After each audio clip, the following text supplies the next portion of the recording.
At Easter dinner, my son-in-law looked at my calloused hands and sneered. A construction worker like you spent his whole life breathing job site dust, while my father used his brain to enjoy vacations on yachts. His father raised his wine glass and added, "If you have a problem with that, the door is right over there." My daughter went pale but said nothing. I slowly set down my napkin, stood up, and looked at the yacht photo glowing on his phone. Then I said something none of them were prepared to hear. Every smile at that table disappeared. If you found your way here to Dad Family Revenge today, I am glad you did. Let me know in the comments, where in the world are you watching from? Your city, your country, I want to know. Quick note before we begin, some elements of this story are fictional, added for storytelling and educational value. Names and settings are coincidental, but the lesson underneath is one worth carrying with you. The drive out to Long Island always took about an hour from my apartment on the Upper West Side, depending on traffic. On Easter Sunday, the roads were unusually clear. I rolled down the window a little and let the April air fill the cab of my old pickup.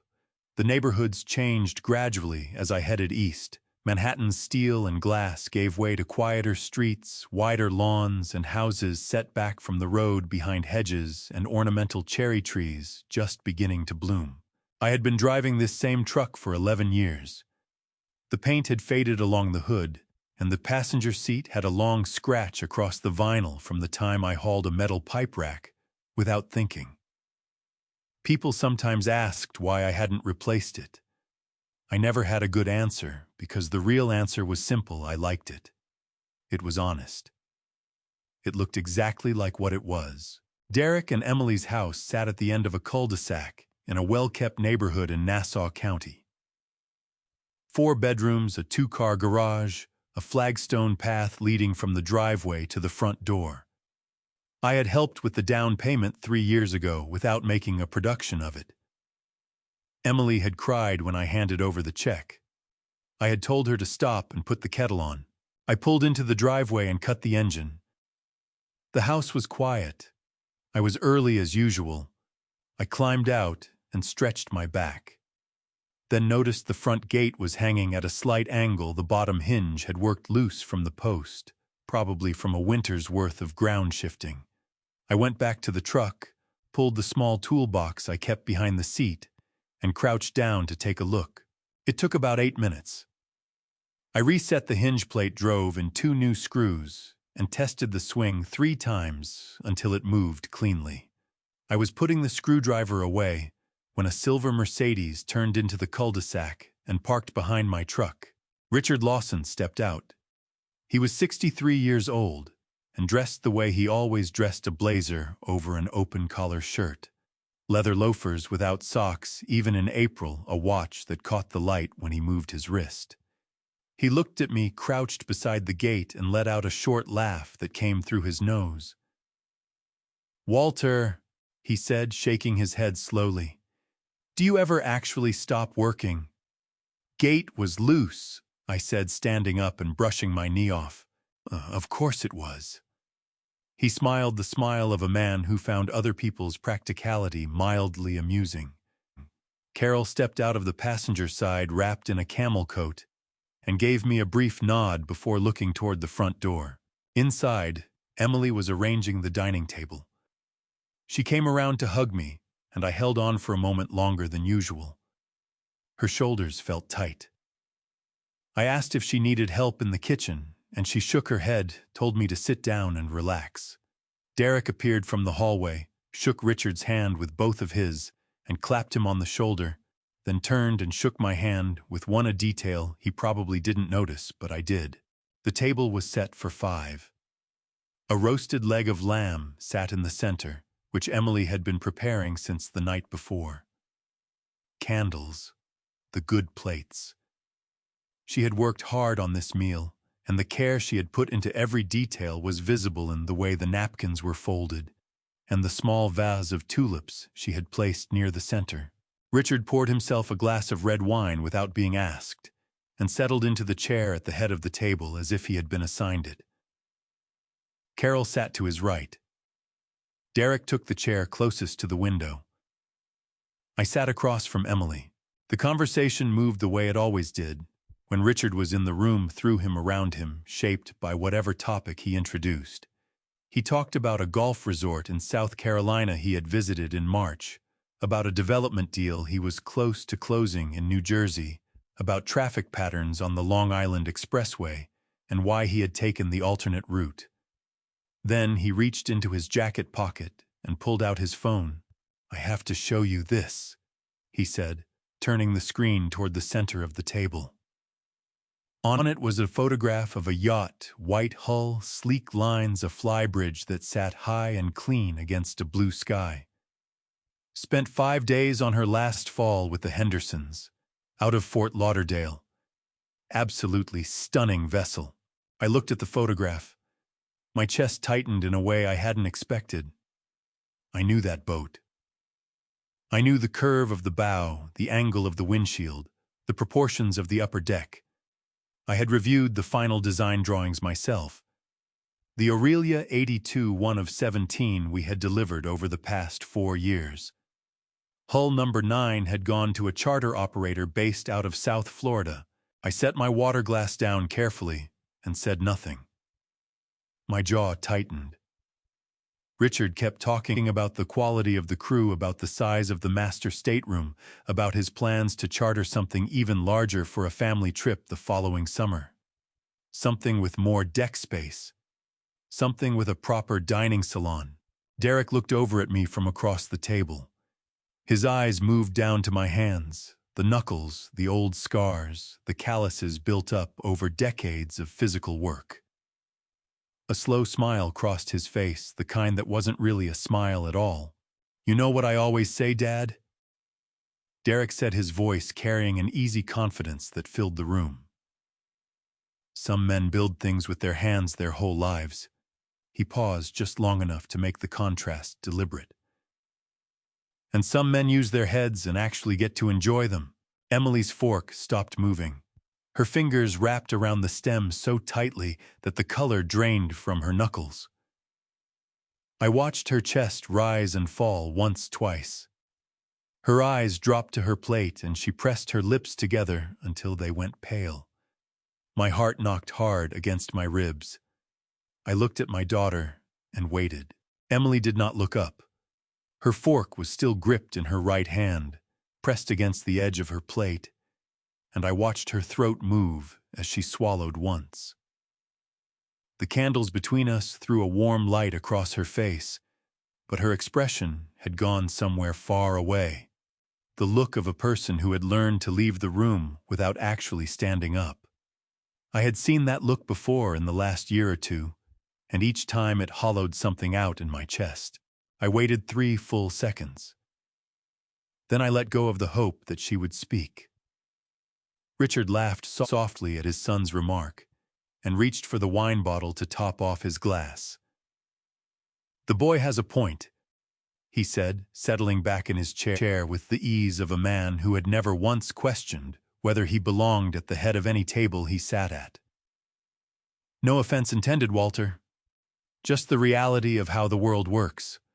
Some people are built for one thing, some for another." He said it pleasantly, the way people say things they know will land hard, but want to be able to deny later. My jaw tightened. Something sharp moved through my shoulders and jaw, not quite anger, not quite grief, but a sensation close to both. Like a key turning in a lock that had been rusted shut for years. For one long moment, I wanted to push back from the table and say everything. I wanted to lay out the numbers, the contracts, the 35 years of decisions that had built Mercer Marine from a rented workshop near the Brooklyn waterfront into the company it was today. I wanted to watch Richard's expression change. Instead, I picked up my water glass and took a slow drink. Derek leaned back in his chair, arms crossed, looking satisfied with himself in the way that young men sometimes do when they believe they have successfully established a hierarchy. He glanced at his father with a small nod, the kind shared between two people who consider themselves to be on the same team. Dad talked about chartering something for August, Derek said, redirecting toward Richard. Maybe up this coast. Maine, possibly. Something with enough room for the whole family. That's the idea, Richard said. Life's too short just to spend it covered in sawdust. He smiled at me when he said it. Not a cruel smile, something almost worse than that. A comfortable one. The smile of a man who didn't think he was being unkind because he genuinely didn't consider me worth the effort of cruelty. Carol cut a small piece of lamb and brought it to her mouth. She didn't add anything to the conversation. She looked at her plate, then at the tulips in the vase, then at some middle distance above the table. She had the practiced stillness of someone who had spent decades learning which moments to stay outside of. I set my glass down and unfolded my napkin from my lap. I placed it beside my plate in a neat square. "Gentlemen," I said. Both of them looked at me. Derek with mild curiosity. Richard with the polite attention of someone expecting a concession. I looked at the photograph still visible on Richard's phone screen, lying face up beside his wine glass. The Aurelia 82, hull number 9. I remembered signing off on the delivery documentation. I remembered the client brief a charter operator out of Fort Lauderdale who wanted a fly bridge layout with extended aft deck space for dive equipment. We had spent 4 months on the interior joinery alone. "That's a beautiful boat," I said. "I've always thought so." Richard tilted his head slightly. "You've seen her before." "I built her," I said. "My company did." The Aurelia 82. We delivered hull number 9 to a charter group in South Florida about 2 years ago. That's one of ours. The table went very still. Derek's arms uncrossed slowly. His mouth opened just slightly, then closed again. Richard stared at me with an expression I had never seen on his face before. Not embarrassment exactly, but the look of a man whose footing has shifted unexpectedly beneath him. He glanced down at his phone, then back up at me as though the photograph might somehow clarify what had just happened. Carol's fork stopped halfway to her mouth. Her eyes moved to me, then to her husband, then back to me. Emily raised her head. Her eyes met mine across the table, and the color had drained entirely from her face. Her lips parted. She knew I was telling the truth. She had always known what I built, even when she had honored my request to keep it quiet. The pain in her expression was not surprise. It was something closer to grief, the grief of a person watching two separate worlds collide in a way that cannot be undone. Derek recovered first. A short laugh burst out of him, involuntary, almost nervous, quickly reshaped into something dismissive. "Come on," he said, shaking his head. You're saying you built that boat?" "My company designed and manufactured it," I said. "Among others." Derek looked at his father. Richard looked at Derek.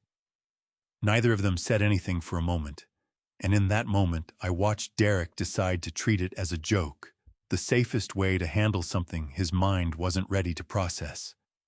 "Right," Derek said, picking up his fork again and cutting into his lamb with a deliberate casualness that was meant to signal that the conversation was over and the hierarchy had been restored. "Sure, Walter."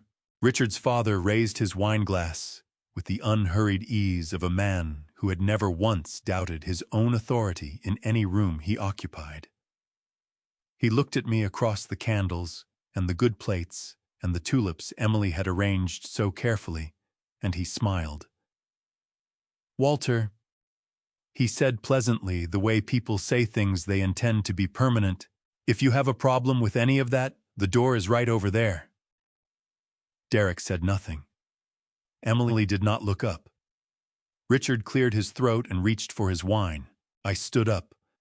I took my jacket from the back of my chair and shrugged it on, taking my time with each button. Then I looked at Richard, and then at Derek, and I let the silence stretch for just a breath longer than was comfortable. "But that's not what you should be worried about," I said. I walked to the front door, opened it, and stepped out into the April evening. The gate I had fixed earlier swung cleanly behind me.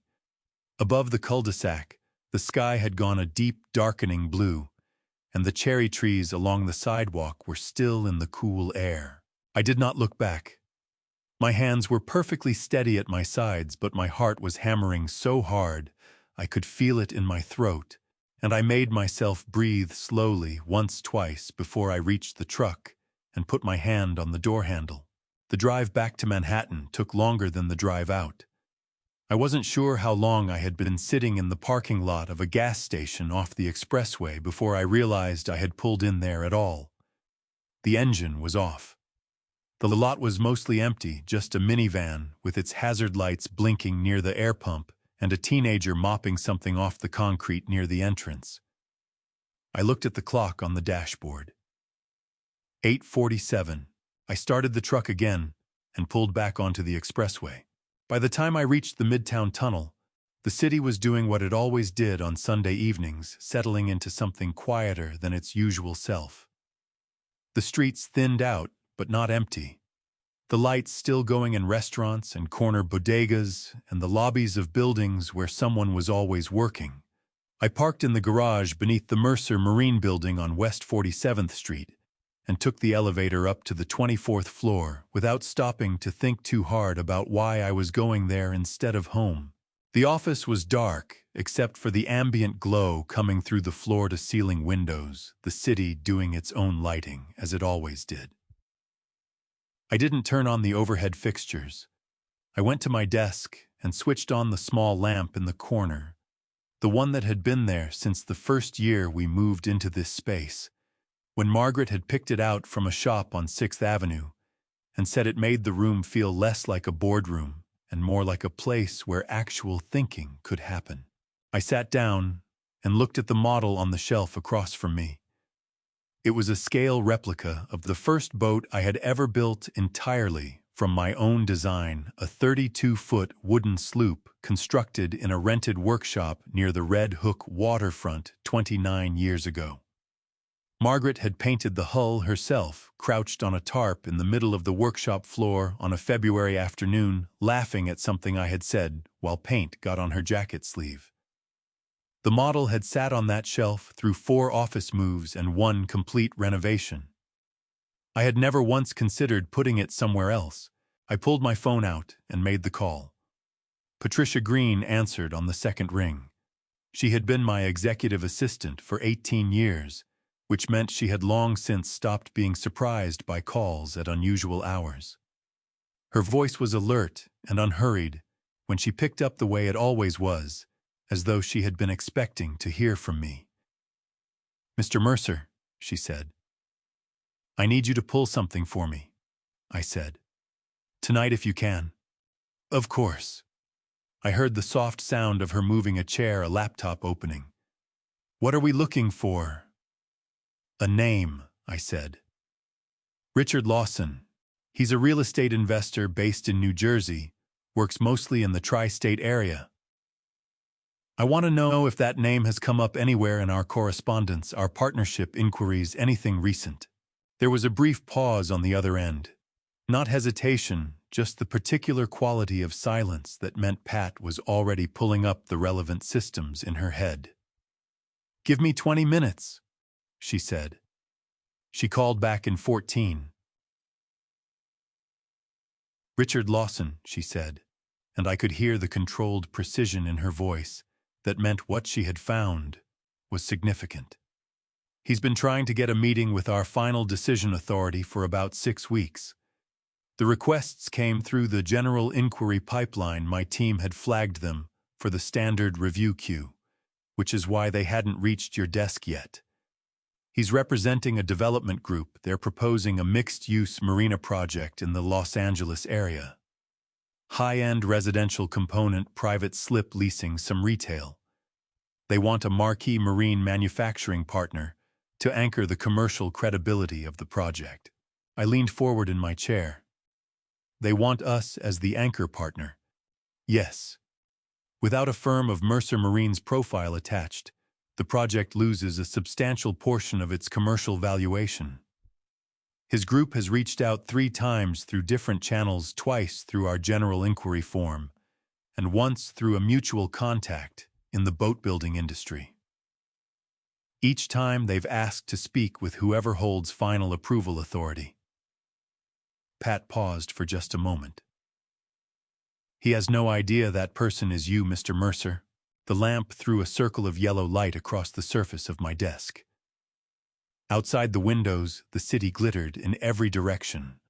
40 million lit windows, 40 million people going about their Sunday evenings, none of them aware that Richard Lawson had spent 6 weeks trying to get a meeting with the man he had just pointed toward a door in Long Island. Something settled in my stomach, cold and focused, different from what I had felt at the dinner table. Not grief, something cooler than that. "There's more," Pat said. "I want to flag this before you hear it from somewhere else." I pressed the phone more firmly against my ear. "Go ahead." I found a secondary file while I was searching the correspondence. I almost didn't pull it because the name is different, but the connection to your family flagged it in the system. She took a breath, a small one, controlled, but I heard it. "The name is Derek Lawson." The room felt very quiet suddenly. The hum of the ventilation system, the distant sound of a siren somewhere on 47th Street. Everything seemed to come into sharper focus all at once, the way sounds do when the mind suddenly needs them to mean something. "Tell me," I said. "I'll have the full file on your desk in the morning," Pat said. "But the short version is that his name has come up in connection with some preliminary business discussions in Los Angeles. There are some things in there you're going to want to read yourself, Mr. Mercer. Tonight, if possible." I looked at the model on the shelf, the little painted sloop, the smear of white paint that Margaret had never quite gotten off the port rail, which I had always left exactly as it was. "Send it to my secure email," I said. "I'll be here." The email came through at 11:23. I had made myself a cup of coffee from the machine in the break room down the hall, the same machine that had been there for 6 years, that made coffee slightly too bitter and slightly too hot, that I had refused to replace, because the staff seemed to have developed an affection for it. I brought the cup back to my desk, sat down, and opened Pat's message. She had organized the file the way she organized everything, clearly, without editorializing, with the most important information at the top and the supporting documentation layered beneath it. I read through it once, quickly, then went back to the beginning and read it again slowly, the way I read contracts and engineering specifications, giving each line the full weight of my attention. Derek Lawson had been in preliminary discussions with a commercial real estate group based in Los Angeles for approximately 4 months. The group was assembling a portfolio of properties along the Southern California coastline, and Derek had been brought in as a real estate broker to help facilitate introductions and move potential deals through the early stages. Standard enough work for someone in his position. The problem was a set of email exchanges that Pat had obtained through our industry contact network, forwarded directly to us by a colleague in the marine development sector, who had been a recipient of those emails and had recognized the implied connection to our company. In those emails, Derek had described himself to the LA group as having a direct family connection to senior leadership at a major American yacht manufacturer. He had not named me by name. He had not named Mercer Marine directly. But the language he used, the careful, deliberate vagueness of it, was constructed to point in one direction without leaving a fingerprint. One line in particular stopped me cold. Derek had written, "Through my family relationship, I can facilitate a warm introduction to decision-makers at one of the top custom yacht builders on the East Coast. This connection is not available through standard channels." I set my coffee cup down on the desk. He had been doing this for 4 months, quietly, carefully. using the shadow of a relationship he had never bothered to understand, with a man he had spent years dismissing as a construction worker, to open doors in a city 3,000 miles away. He didn't know what I did. He didn't know what I had built. He only knew that I had some vague history in the boat-building industry, and he had decided that was enough to be useful. The coffee had gone cold by the time I finished reading the full file. I pushed the cup aside and sat back in my chair, pressing the heels of my hands against my eyes for a moment. My chest felt heavy, not with anger exactly, though anger was there underneath everything else running like a current beneath still water. What I felt more than anything was a profound and exhausting clarity. I picked up the phone and called Pat back. "I read it," I said. "I thought you would want the full picture before morning," she said. "I need 2 things done first thing tomorrow," I said. "Before 9 o'clock if possible." "Go ahead." "First, I want our legal team to draft a formal disclosure notice to the Los Angeles group. Short, factual, no elaboration. It needs to state clearly that Derek Lawson is not a representative of Mercer Marine, holds no authorized position with the company, and has no standing to make introductions, commitments, or representations on our behalf. Send it to every contact name in that file." There was the sound of Pat making a note. "And the second thing—" "Call accounting," I said. "I've been making some voluntary financial transfers on a personal basis. I want those stopped. Effective immediately. All of them." I thought for a moment, making sure I was drawing the line in the right place. "Everything that goes directly to Emily or the children stays in place. I don't want the kids affected. But anything that flows to the household through Derek or benefits him directly, that stops tonight." "Understood," Pat said, and her voice carried neither judgment nor curiosity. That was one of the things I had always valued most about her. She understood that her job was to execute decisions, not evaluate them. "One more thing," I said. "Don't schedule Richard Lawson's meeting request yet. I want to think about how I handle that separately." "Of course, Mr. Mercer." I ended the call and sat in the quiet office for a while longer. The city outside had dimmed somewhat. It was past midnight now, and even New York had its version of stillness, the hour when the restaurants had closed and the late-night traffic had thinned to scattered headlights moving through empty blocks.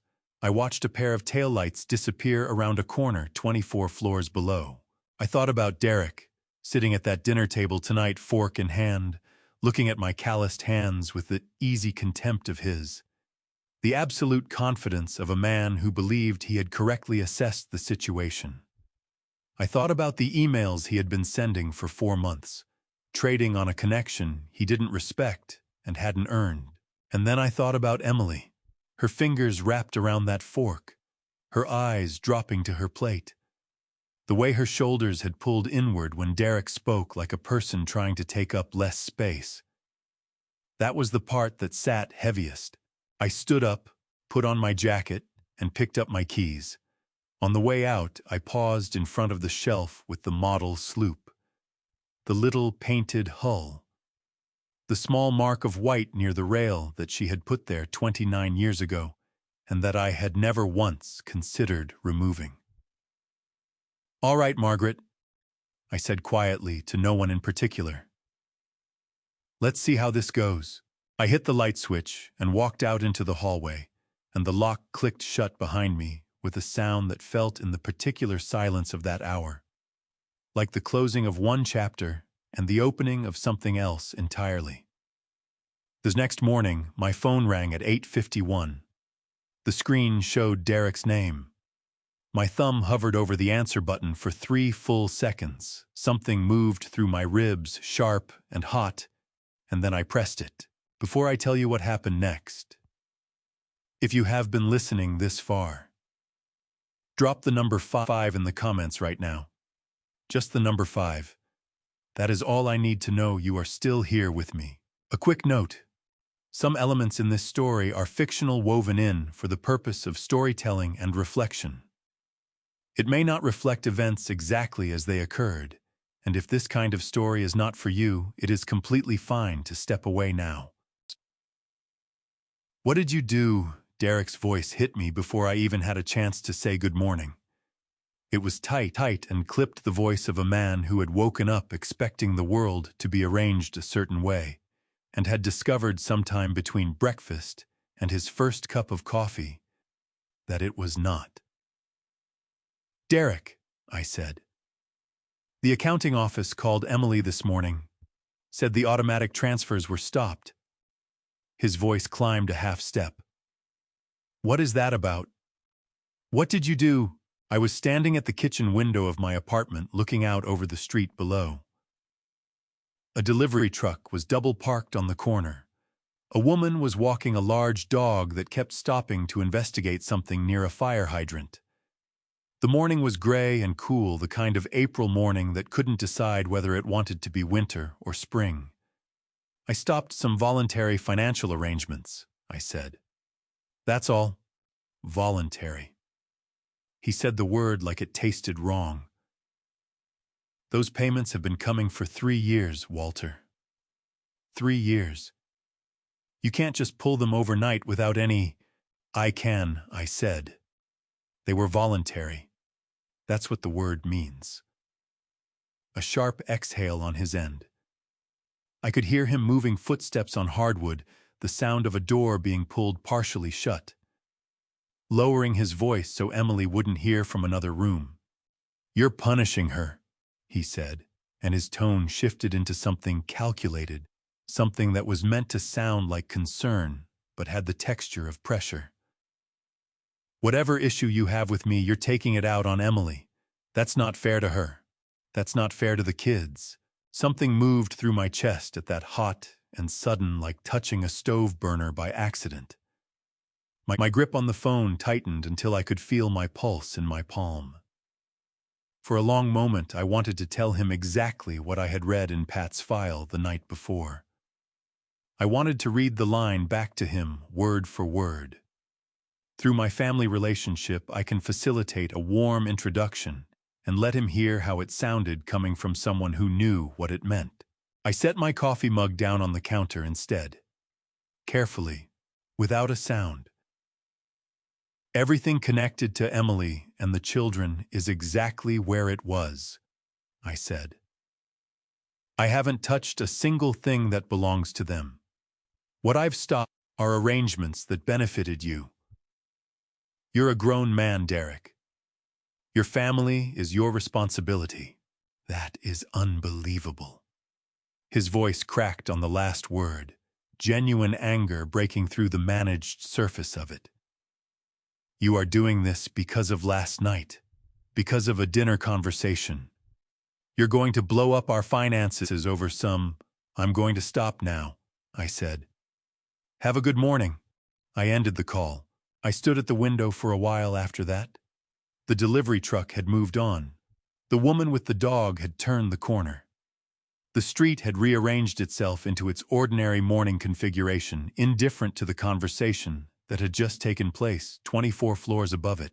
I picked up my coffee mug and drank what was left of it cold now, and thought about calling Derek back. The urge was there, real and sharp, to pick up the phone and say the things I hadn't said, to tell him about the emails, to tell him about Richard and the Marina project, and the 6 weeks of meeting requests sitting in Pat's inbox, to lay the whole picture out and watch him understand the dimensions of what he had stumbled into. I put the mug in the sink and turned on the tap. Not yet. Not like that.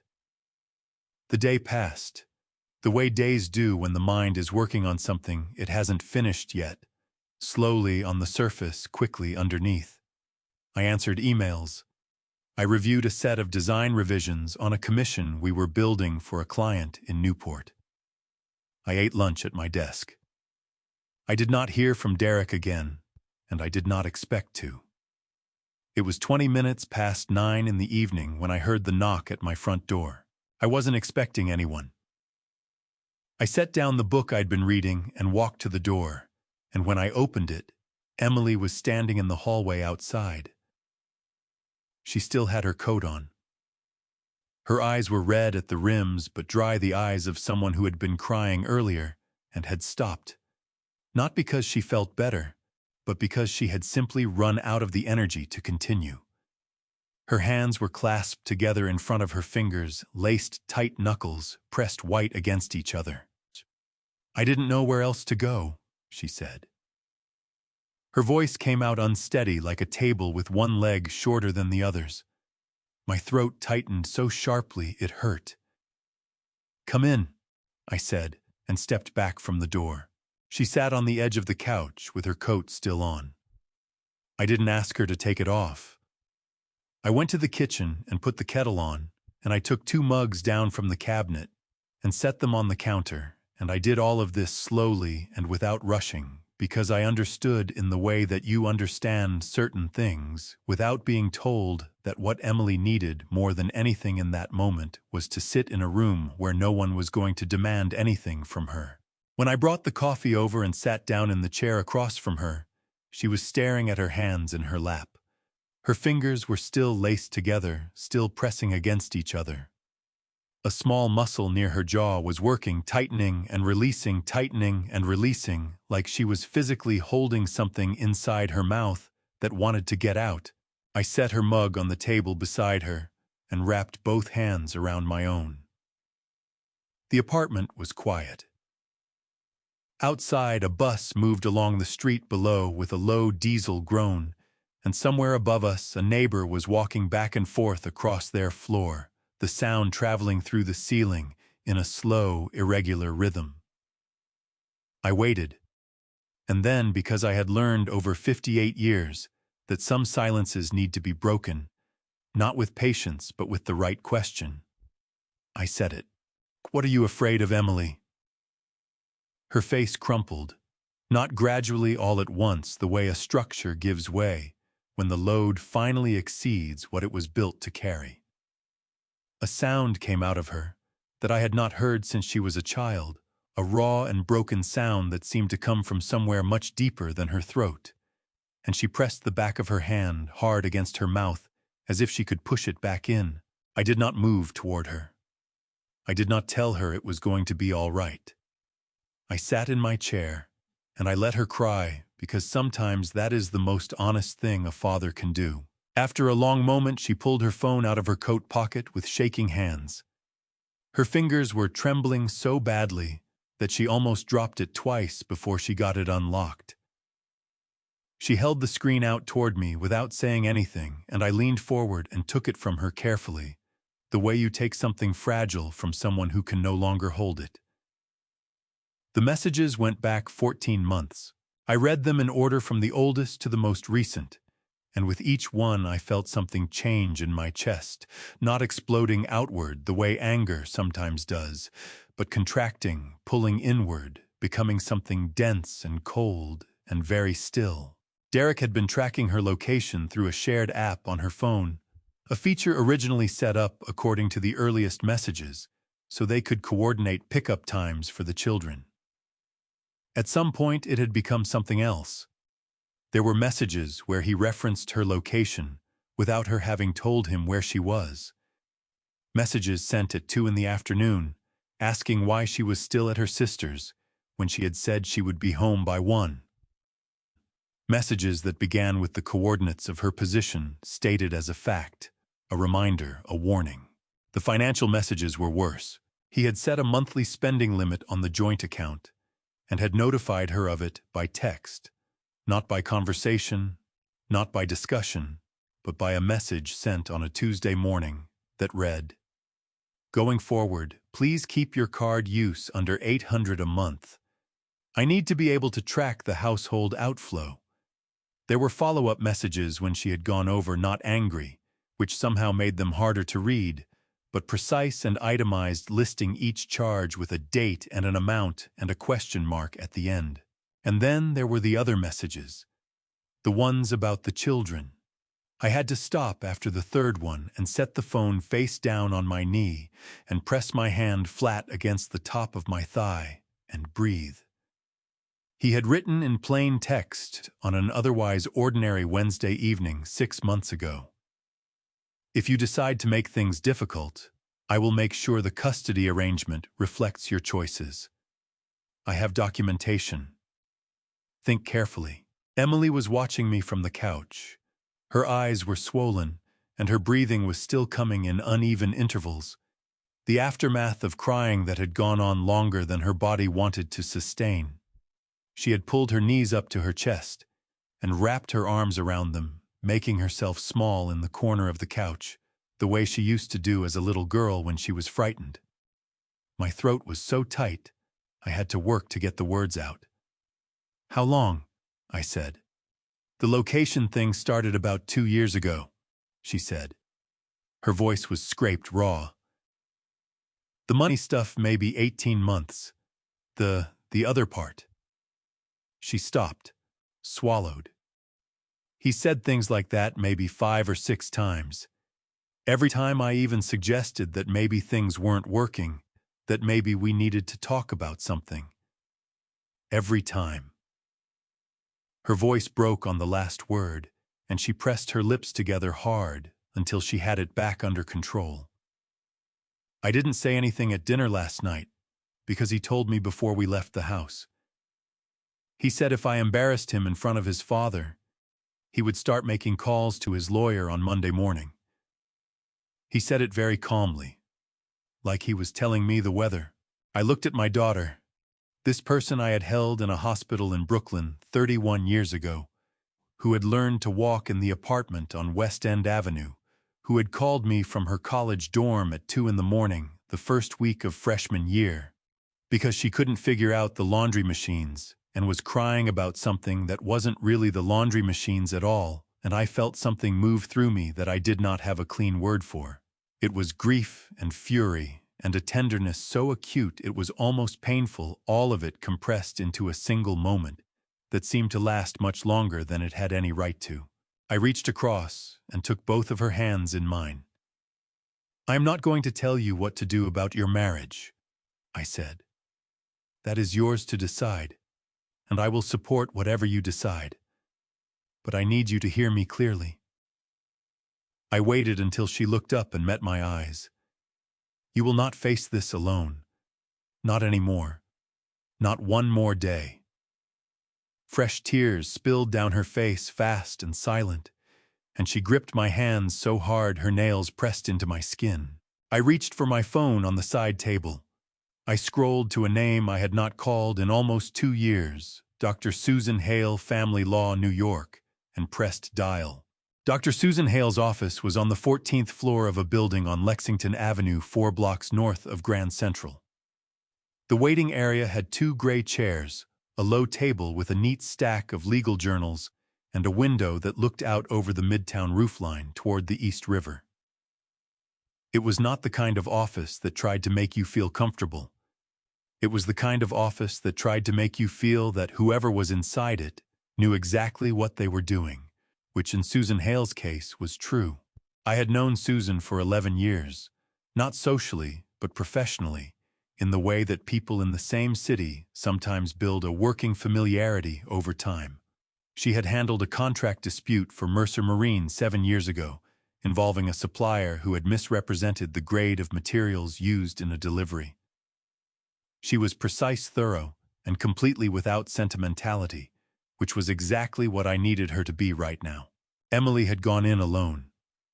That had been my suggestion, and Emily had taken it without argument, which told me something about where her head was. She was done being managed. Done having decisions made around her.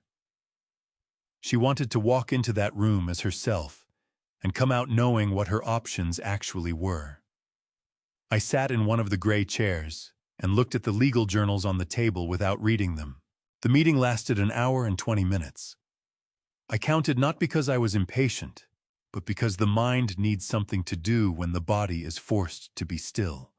At one point, a paralegal came through the waiting area carrying a stack of folders and gave me a brief professional smile. I nodded back. Outside the window, a helicopter moved across the skyline in a slow diagonal heading toward the river. When Emily came out, her eyes were dry, and her posture was different. Not looser exactly, but more deliberate, the posture of someone who had been given a map of territory they had been navigating blind. She sat down in the chair beside me and exhaled slowly.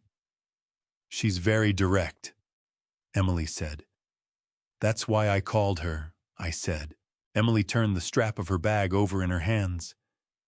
She explained some things I didn't know about the law. She paused, gathering the words carefully. "Apparently what Derek has been doing, the location tracking, controlling the account, the things he said about custody, there's a name for it now. In New York, it became a criminal offense in February of last year." I nodded. I had read enough after Emily left my apartment the previous night to know what she was describing. New York Penal Law Section 121.13, coercive control, added to the state penal code in June of 2023 and enforceable from February 2024. It covered a pattern of behavior designed to control, monitor, or intimidate an intimate partner through means that included financial restriction, location surveillance, and threats related to children.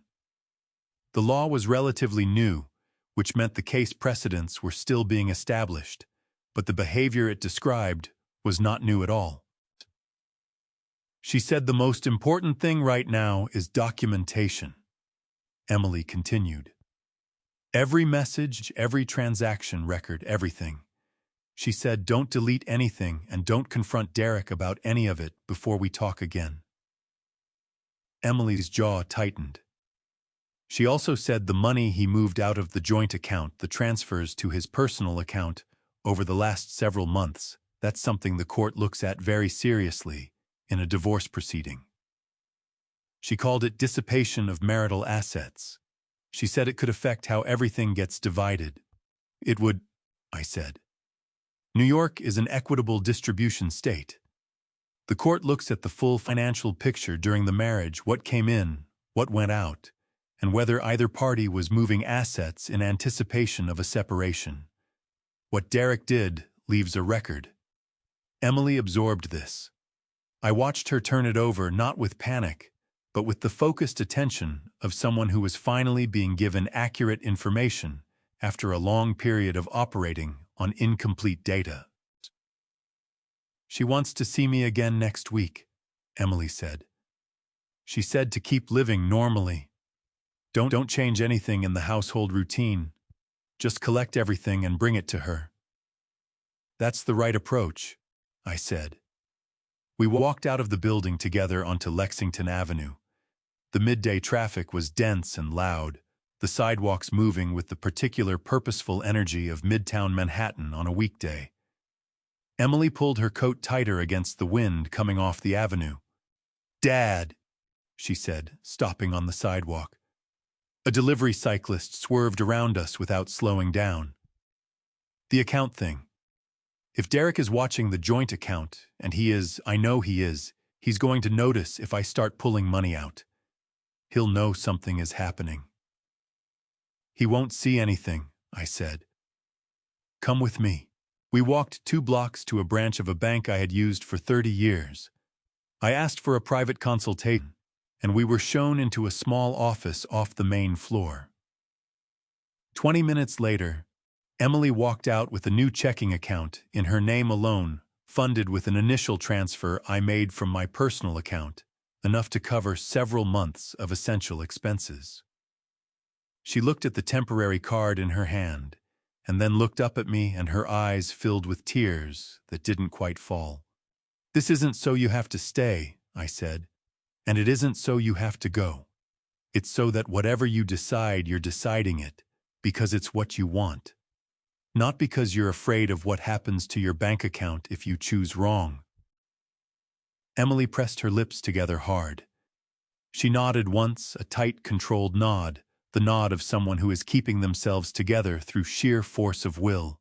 On the cab ride back uptown, my phone buzzed with a message from Pat. short as her messages always were. Confirmation received from LA contacts. Notice acknowledged. Derek Lawson's representations have been formally disavowed. I read it once and put the phone back in my pocket.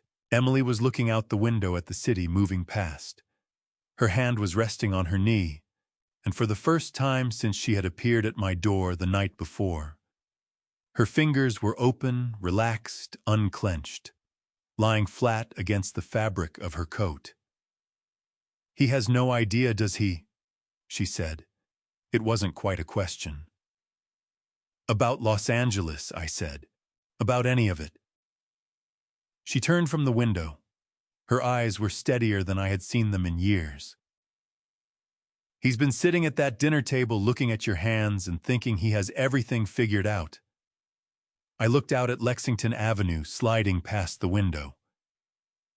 "He's about to find out," I said. The meeting had been on the calendar for 3 weeks. Pat had scheduled it the same way she scheduled everything, without fanfare, without explanation, simply slotting Richard Lawson and 2 associates into a Tuesday morning at 10 o'clock and sending a confirmation to his office that listed the address, the floor number, and a reminder to bring identification for building security.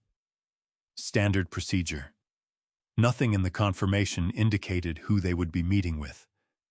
That was also standard procedure. At Mercer Marine, the identity of the final decision authority was not disclosed in advance of an initial presentation. It was a policy I had put in place 12 years ago originally, to prevent presentations from being tailored to my personal preferences rather than the merits of the project itself. It had never served a more useful purpose than it did on that Tuesday morning in June. I arrived at the office at 7:32 and a half hours before the meeting. I went through my regular morning, reviewed 2 sets of engineering drawings for a commission we were completing for a client in the Pacific Northwest, signed off on a materials order, returned 3 calls that had been waiting since Friday. At 9:45, Pat appeared in the doorway of my office. "They're in the lobby," she said. "Give me 5 minutes," I said. I finished the paragraph I was reading, set the document aside, and stood up. I had been in the yard at 6 that morning, the same as most mornings before the offices opened and the day shifted into its administrative register. I was wearing what I always wore to the office: dark jeans, a flannel shirt, the same boots. I had driven out to Long Island on Easter Sunday. I had not dressed up for this meeting. It had not occurred to me to do so, and if it had occurred to me, I would have dismissed the idea. I was not trying to make a point with my clothes. I simply had no interest in being anyone other than who I was. I walked down the hallway to the conference room and pushed open the door. The room was already occupied. James Whitfield was seated to the right of the head position. His laptop open, a legal pad, and 2 pens arranged with the geometric precision he brought to everything. Beside him sat 2 members of the development review team, both in their 30s, both with the focused, slightly caffeinated energy of people who had read the preliminary file thoroughly and come prepared with questions. Richard Lawson stood near the windows with his 2 associates. He had his back partially to the door when I entered, pointing out something on the Manhattan skyline to the man beside him, a gesture that managed to convey both familiarity with the view and ownership of it, the body language of a man who was comfortable walking into rooms and immediately treating them as his own. He turned when he heard the door. For a moment, a fraction of a second, the space between one heartbeat and the next, his face did something uncontrolled. His eyes moved from my face to my clothes to my face again, and I watched him run through the same calculation I had seen people run through before: the flannel shirt, the boots, the absence of a tie, the presence of calluses. He was trying to place me, trying to determine whether I was support staff, a technical consultant, someone who had wandered in from another floor. Then Whitfield stood up. "Good morning, Mr. Mercer," he said. The 2 review team members stood immediately. A brief automatic response, the kind of thing that happens in a room when the person of highest authority enters it, a reflex built from years of professional habit. Richard went very still. I crossed the room without hurrying, pulled out the chair at the head of the table, and sat down. I set my phone face down on the table to my left and rested my hands flat on the surface in front of me. The same hands that had drawn Richard's contempt at a dinner table in Long Island 6 weeks ago. The same hands that had fixed his son's front gate on Easter Sunday afternoon. Richard's 2 associates had taken their seats again, both of them consulting their notes with the practiced efficiency of people who understood that something had just shifted in the room and had decided wisely to focus on the materials in front of them. Richard himself remained standing for a moment longer than was comfortable. His color had changed. The easy confidence of a man who had spent the elevator ride rehearsing his opening remarks was draining away, replaced by something that was working hard to look like composure, and not quite getting there. I looked at him across the length of the table. "Mr. Lawson," I said.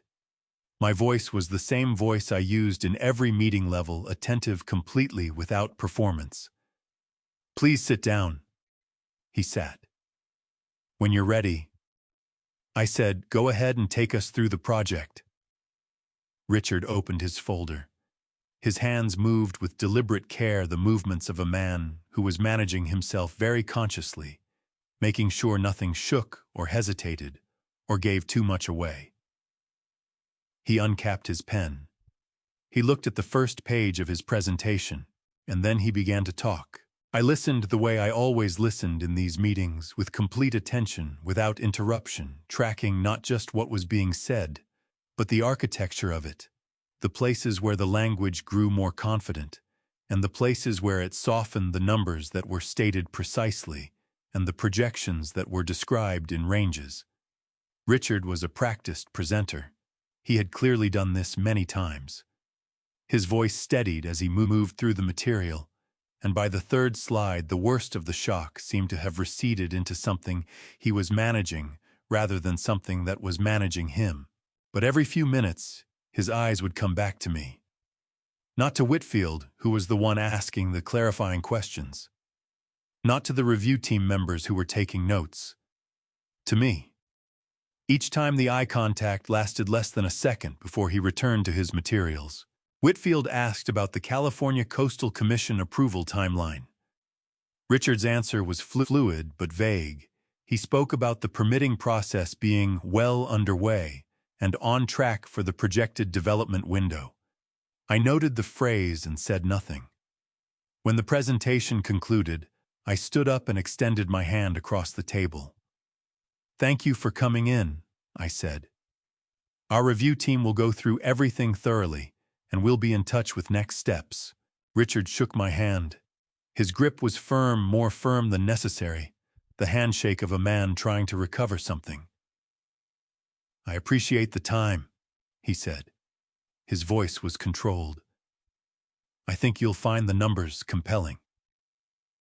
"We'll give them every consideration," I said. I walked out of the conference room and down the hall to my office, closed the door behind me, and stood at the window looking out over Midtown.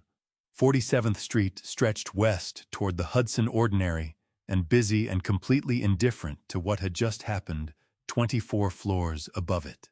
My heart was beating faster than usual. Not from nerves, from something else, something that took me a moment to identify. It was the particular feeling of a thing being exactly what it needed to be, arriving at exactly the right time, in exactly the right way. The door knocked, and Pat stepped in. "How did he do?" she asked. "He held himself together," I said. "Better than I expected." Pat nodded, making a note on her pad. "Whitfield wants to start the formal review this afternoon. Tell him to take whatever time he needs," I said. "Do it right." Pat turned to go, then paused. "One more thing. After your team left the room, Mr. Lawson asked Mr. Whitfield whether there was any flexibility in the review timeline. He described the project as time-sensitive and asked if there was a way to expedite the evaluation. I turned from the window. What did James say? He said the process takes as long as the process takes, Pat said, and that he would be in touch when the review was complete. She paused. Then he came directly to me and told me what had happened. I looked at her for a moment. Tell James I appreciate it, I said. The preliminary review findings landed on my desk 4 days after the meeting. Whitfield had put together a tight 8-page summary, the kind of document that said exactly what it needed to say, and nothing more, with every number sourced and every conclusion supported by the data that preceded it. I read it in one sitting with a cup of coffee that went cold halfway through, and by the time I reached the final page, I had marked 6 separate passages with a pencil. The occupancy projections were the most obvious problem. Richard's group had modeled the marina at 87% capacity utilization, beginning in the first year of operation, a figure that bore no meaningful relationship to the actual performance curve of comparable facilities in the Southern California market, where established marinas with 10 or more years of operation were averaging somewhere between 54 and 61%. The gap between those numbers was not a rounding error. It was the difference between a project that generated the returns Richard had promised his investors and one that did not come close. The debt structure was more carefully obscured, which told me it had been arranged that way deliberately. Several of the financing obligations were held not by the development group directly, but by affiliated entities-related companies with overlapping ownership that allowed the liability to be presented in the summary documents as a fraction of what it actually represented on a consolidated basis. Whitfield had flagged it with a single handwritten note in the margin needs full consolidation before any commitment. And then there was the California Coastal Commission. I had known from Richard's vague answer in the meeting that the permitting situation was not what he had described it to be. The review confirmed it. The CCC application had been filed, but the preliminary assessment had come back with a request for additional environmental impact documentation, a standard response in the Commission's process, but one that typically added 12 to 18 months to an already lengthy timeline. The development window Richard had described to his investors assumed approvals that were as of the date of the review not close to being secured. I called Whitfield into my office. "Tell me what you think," I said, setting the marked-up document on the desk between us. Whitfield looked at me over the top of his glasses.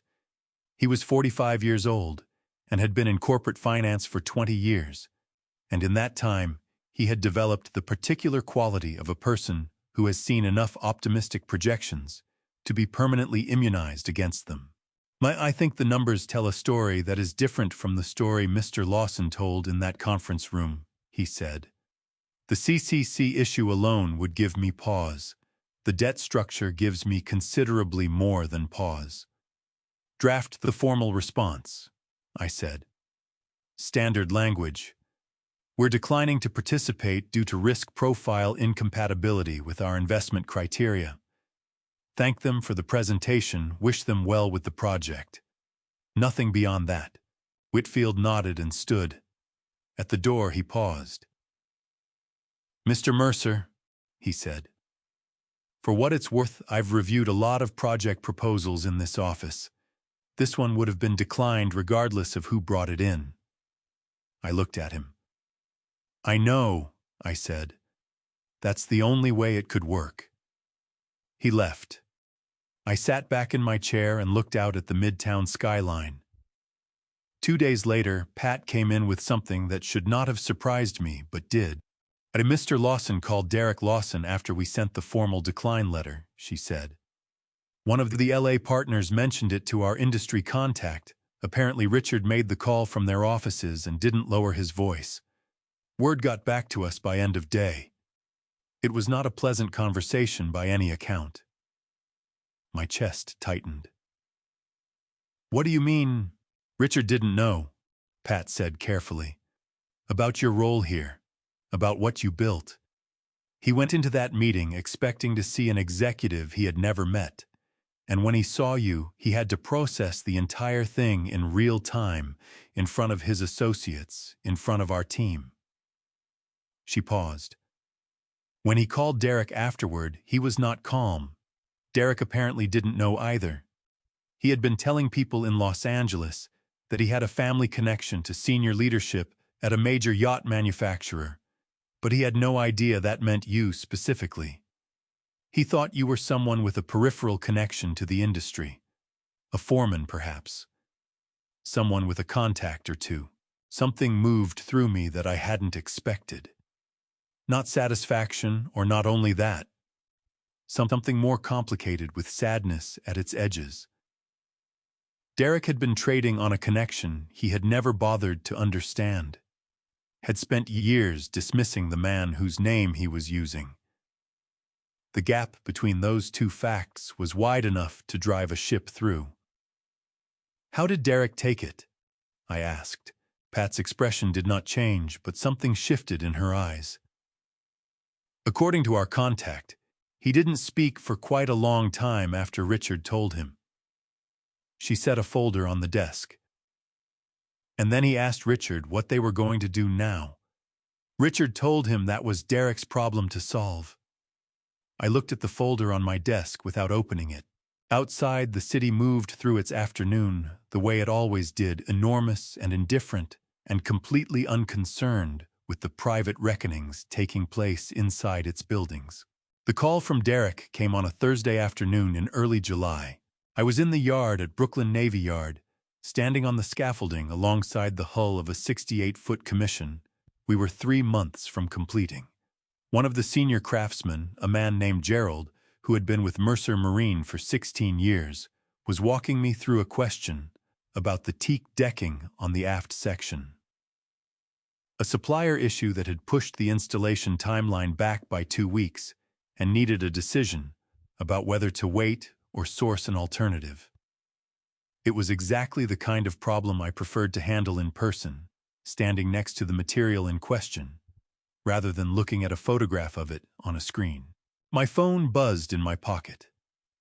I glanced at the screen, told Gerald I needed 5 minutes, and climbed down from the scaffolding.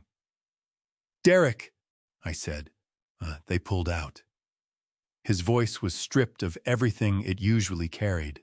The easy confidence, the mild contempt, the careful performance of a man who believes he is operating from a position of strength. What was left underneath sounded younger than I expected. Rawer. The LA Group. They sent a letter yesterday formally withdrawing from the preliminary discussions. 3 months of work. Gone. I walked a few steps away from the hull toward the edge of the yard, where the water was visible between the dock pilings. The East River moved in its slow gray way, a tugboat pushing upstream against the current. "I'm sorry to hear that," I said. "Are you—" The rawness in his voice sharpened into something harder. "Because from where I'm standing, it looks like you made a phone call and ended my career. So I sent a factual notice," I said. "It stated that you were not authorized to represent this company. Every word of it was accurate." "You knew what it would do," Derek said. His voice was climbing now, the control cracking at the edges. "You knew they would pull out. You did it on purpose." "What I knew," I said carefully, "was that you had been telling people in Los Angeles that you had a family connection that gave you access to Mercer Marine." "That was not true, Derek. You were asking people to make business decisions based on a relationship that did not exist in the way you described it. When that kind of thing comes to light, and it always comes to light, the damage is much worse than a letter." A long exhale on his end. I could hear him moving, the sound of a chair, a door. The particular quality of a man who needed to pace and couldn't find enough space to do it properly. "My father's not going to help," Derek said. The anger had gone out of his voice again, replaced by something that was almost difficult to listen to. "I called him after we got the decline letter from your company. He said the project has too many problems, and he's cutting his exposure. He said I should have done more due diligence before I made promises I couldn't keep. A short, humorless laugh. He said it like he didn't spend the last 3 years telling me to think bigger and move faster and stop being so cautious. I said nothing to that. There was nothing useful to say. I have a mortgage, Walter. Derek's voice dropped lower. I have 2 kids in daycare. I had a deal that was going to change things for us, and now I have nothing, and Emily won't even talk to me about any of it because she's... He stopped himself. A beat of silence. Then, something is going on with her. She's different. She's been different since Easter. My grip on the phone tightened slightly. I kept my voice exactly where it was. Emily is fine, I said. She opened a bank account, Derek said. His voice had taken on a new, something watchful and suspicious. The sound of a man who has just noticed a door that should have been locked, standing slightly open. A separate account in just her name. I saw the paperwork on the counter. She said it was for personal expenses. She's never had a separate account in 6 years of marriage. I watched the tugboat work its way upstream. The current was pushing hard against it, and the engine was compensating, steady and deliberate, making progress without drama. That's her business, I said. Walter.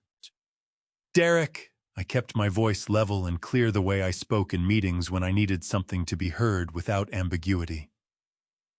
I am not going to discuss Emily's financial decisions with you. What I will tell you is this: the things you have said to her, the ways you have managed her, those have consequences. Not because I arranged them, because they are the natural result of how you have treated your wife. The line went quiet. Not the quiet of a man who had nothing to say, but the quiet of a man who had just been told something he already knew and had been hoping no one else did. I think we should meet, Derek said finally. His voice had changed again, the hardness gone, replaced by something calculated, a shift in strategy. The 4 of us, maybe. Clear the air. Get things back to where they should be.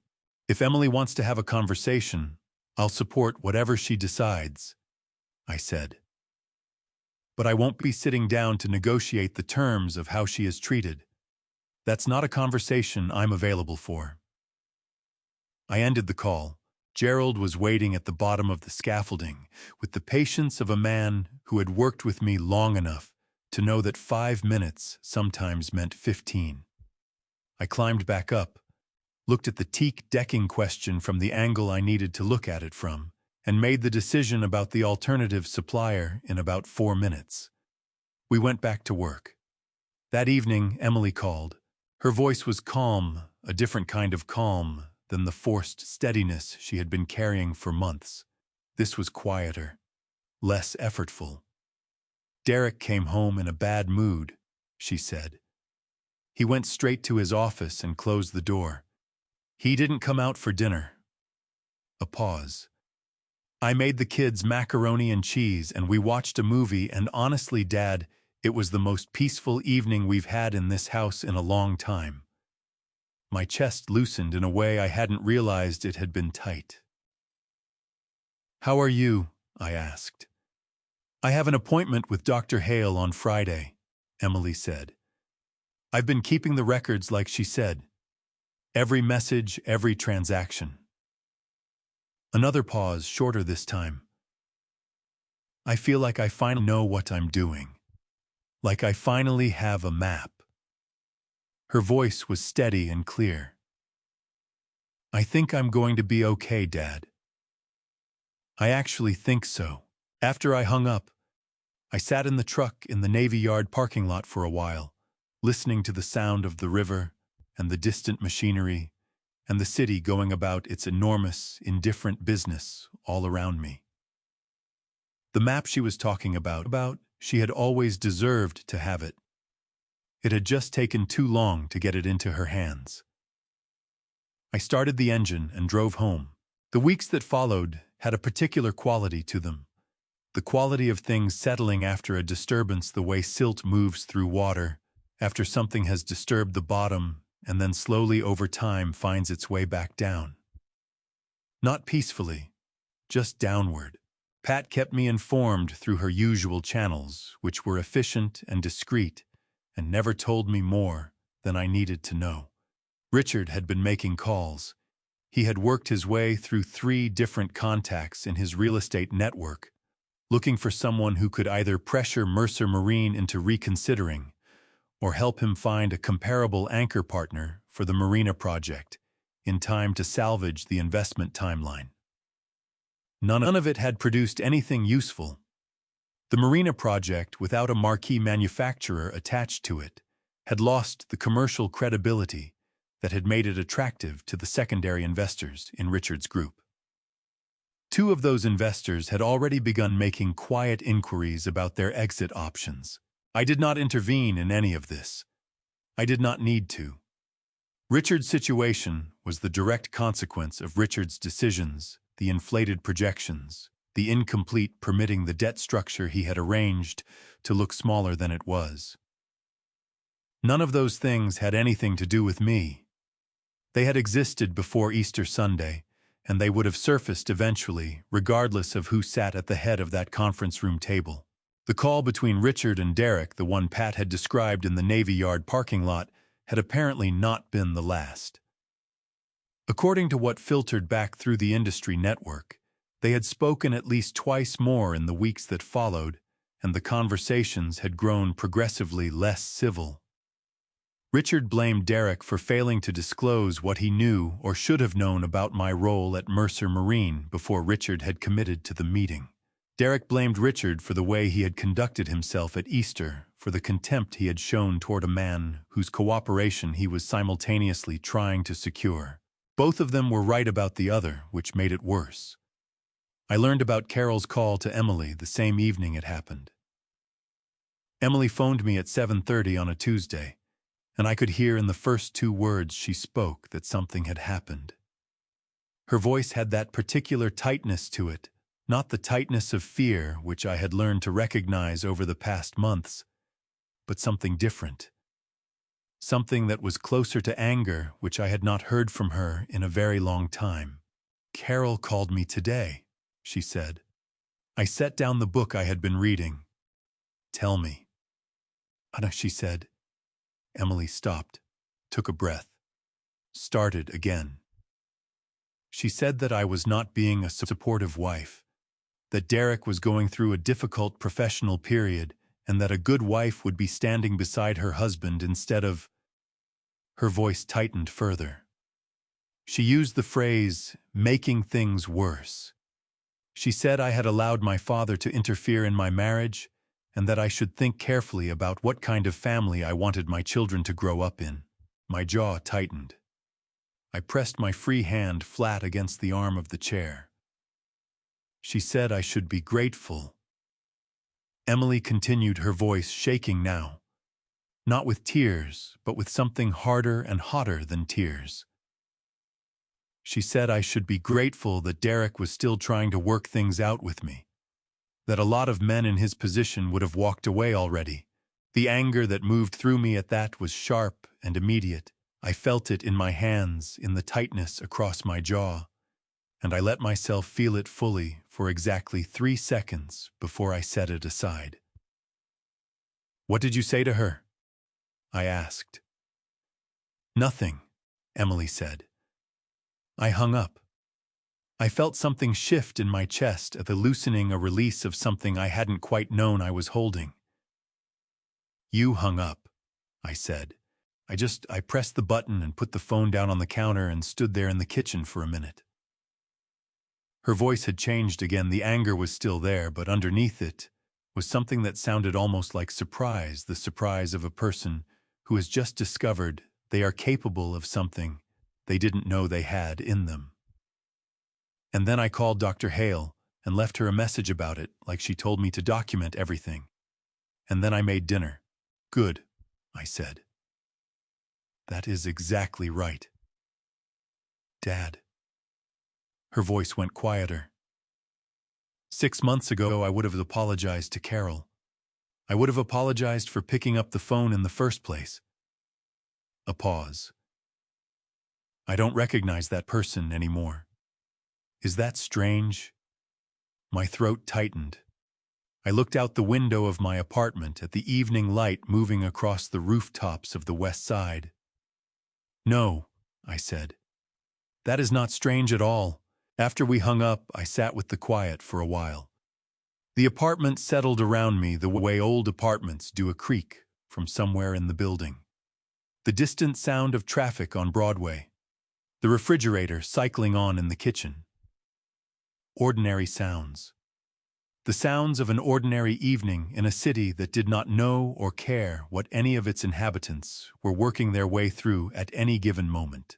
I thought about Carol sitting wherever she was sitting when she made that call, perhaps at the kitchen table in the house in New Jersey, perhaps in the living room, Richard nearby, both of them trying to manage a situation that was no longer manageable through the tools they had always used.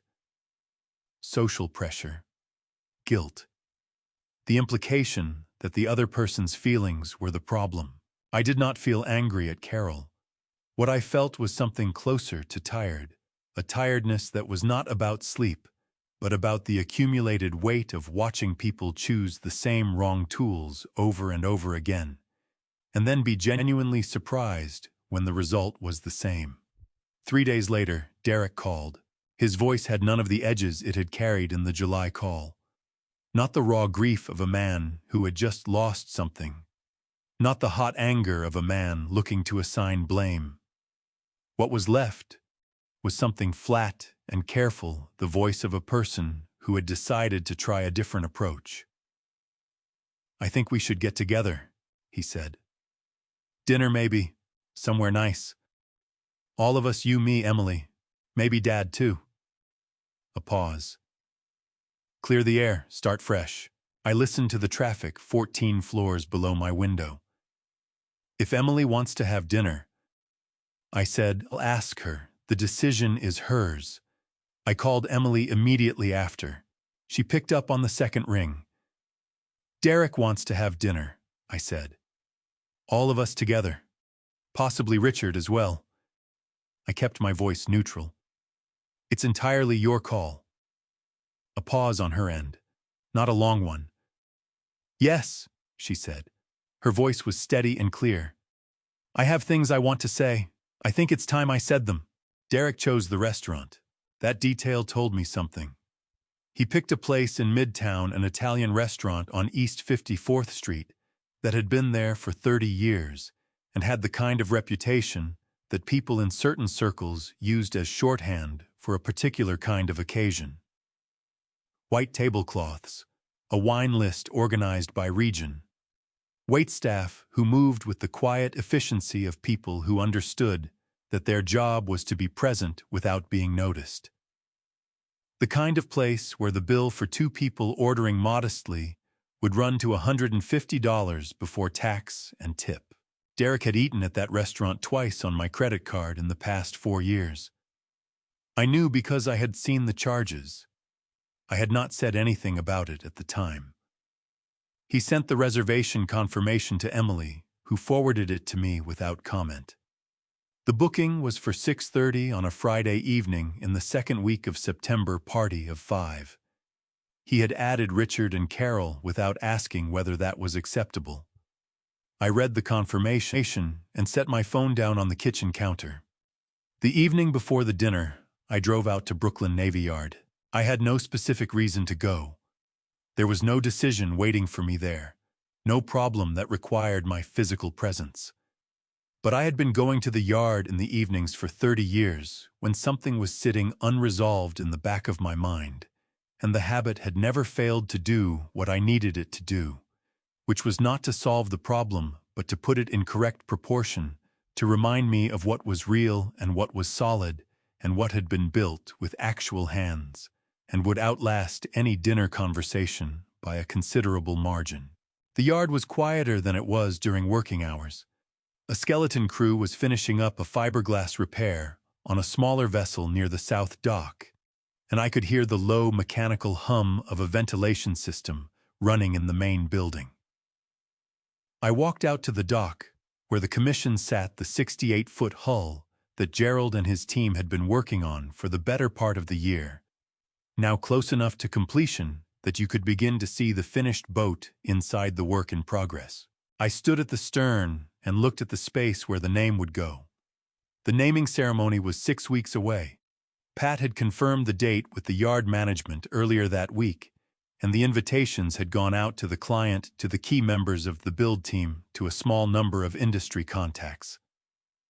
Emily did not know yet what name I had chosen. No one did except Pat, who had processed the paperwork and who would sooner have resigned than mentioned it to anyone. I rested one hand on the stern rail and looked out at the East River. The lights of the bridges were reflected in the water. The Manhattan Bridge to the west, the Brooklyn Bridge further still, both of them carrying their ordinary Friday evening traffic across the river, with the indifference of things that have been doing the same job for a very long time. I thought about Margaret, not with the sharp grief that had accompanied the first years after she died, but with the quieter feeling that comes later. The feeling of a presence rather than an absence, the sense of someone who is not in the room but is not entirely gone from it either. She had stood in this yard with me more times than I could count. She had known every boat we had built during the years we built them together, had learned the vocabulary of the work the way she learned everything thoroughly, without making a production of it, until she could talk to the craftsmen about their materials and methods and be taken seriously. She would have known what to do about tomorrow's dinner. She always had.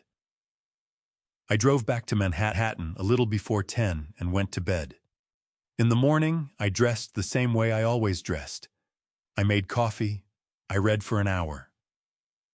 At 2 in the afternoon, I drove to Emily's building in Brooklyn Heights to pick her up.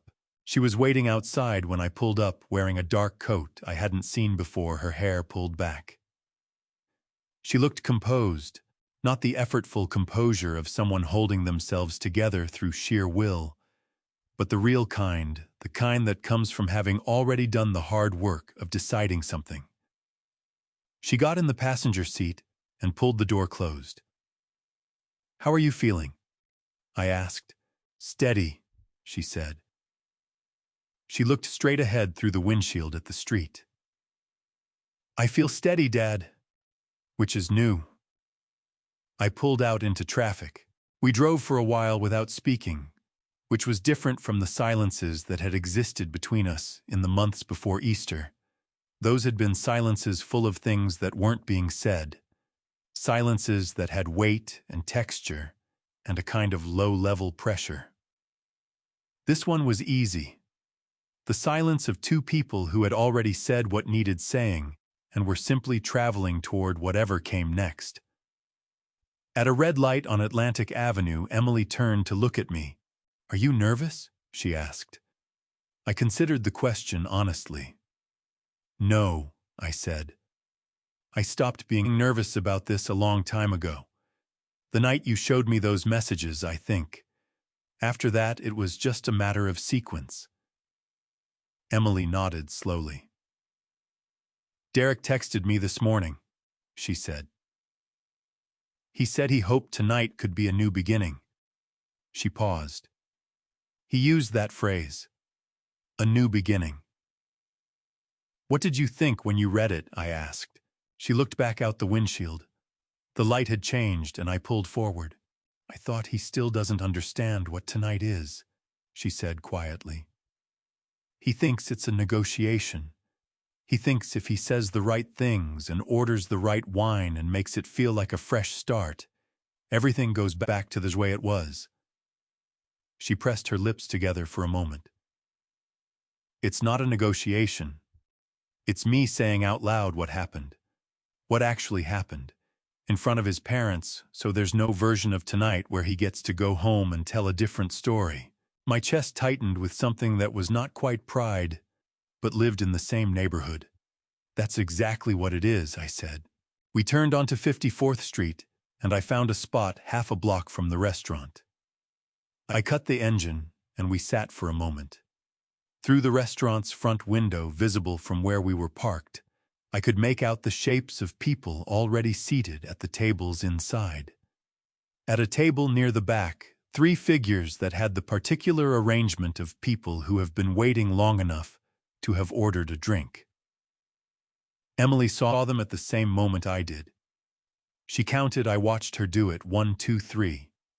She pressed her lips together. Then she nodded once to herself. She had expected this. Her hand moved to the door handle.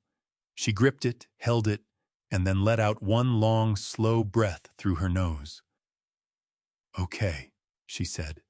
Not to me exactly. More to herself. The word of a person settling into what they had already decided. She opened the door and got out. I did the same. The night air was cool and carried the particular smell of a New York September evening, exhaust and concrete, and something faintly autumnal underneath it, all the first edge of a season turning. We walked side by side toward the entrance, our footsteps even on the sidewalk. I pulled the door open and held it for my daughter. She walked in without hesitating. The table was near the back of the room, set for 5 with a candle burning at the center, and a small arrangement of white flowers that someone had requested specifically, or that the restaurant provided as a matter of course. Richard was at the head position again, the same instinct that had placed him at the head of Derek's Easter table, the same easy assumption of priority that seemed to operate in him below the level of conscious choice. Carol sat to his right, her posture correct, her expression composed into the careful neutrality of a woman who had spent decades learning how to be present in difficult rooms without appearing to take sides. Derek stood when he saw us approach, which was either genuine courtesy or a performance of it, and I could not tell which, and did not particularly need to. He looked tired. The particular tiredness of a man who had been managing several things simultaneously for several months, and was beginning to show the cost of it around the eyes and at the corners of the mouth.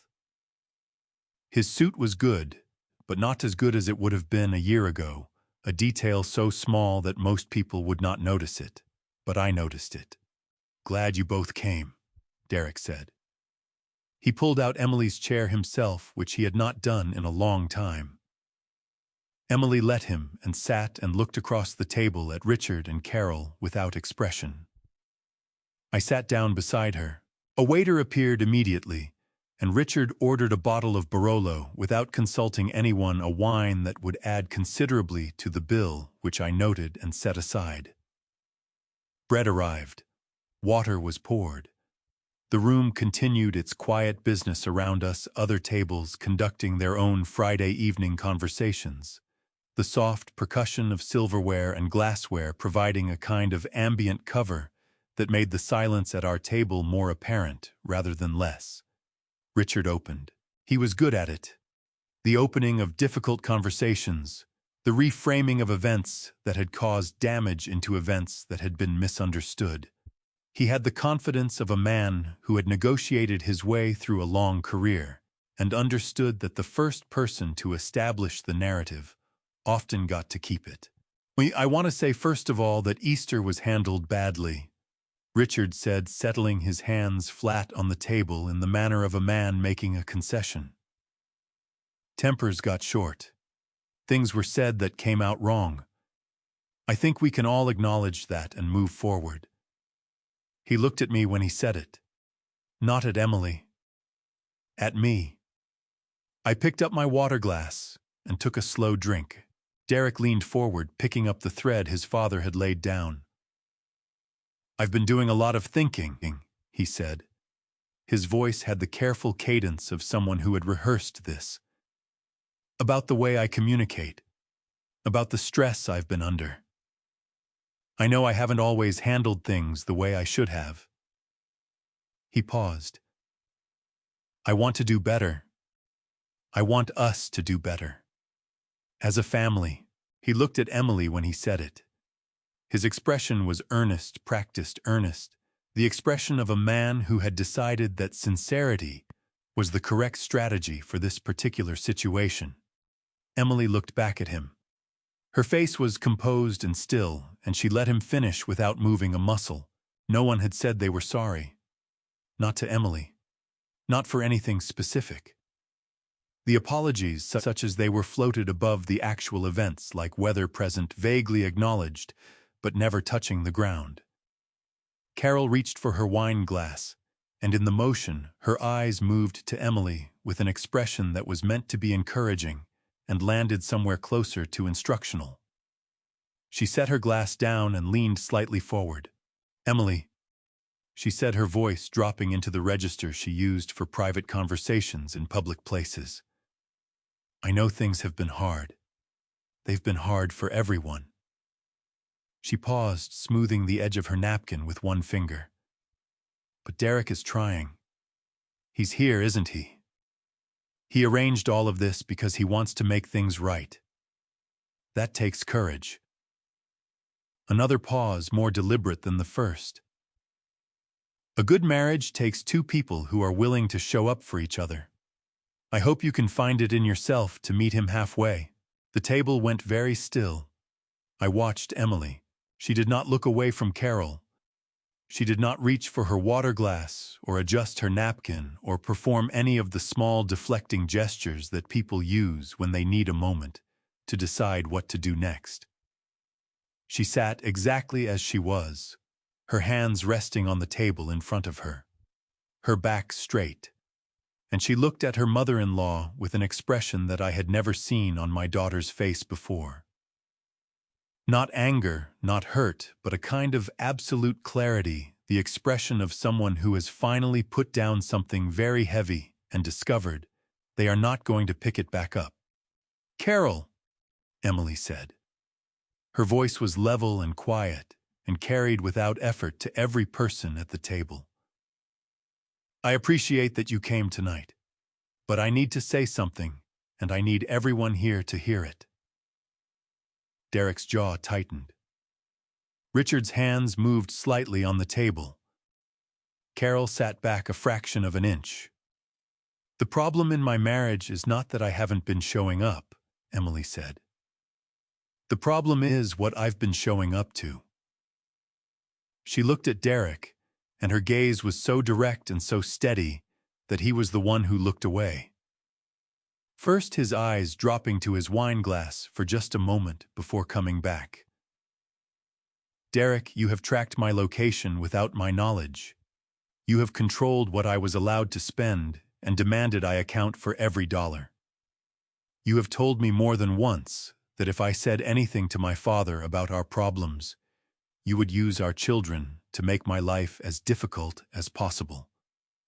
Her voice did not shake. It did not rise.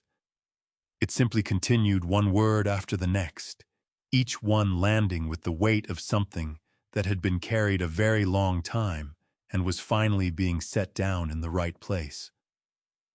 "Those are not communication problems. Those are not things that got said wrong because tempers were short. Those are choices you made over and over again, for years." The room seemed to contract around the table. A waiter who had been moving toward us from the side of the room altered his path without appearing to, and went somewhere else.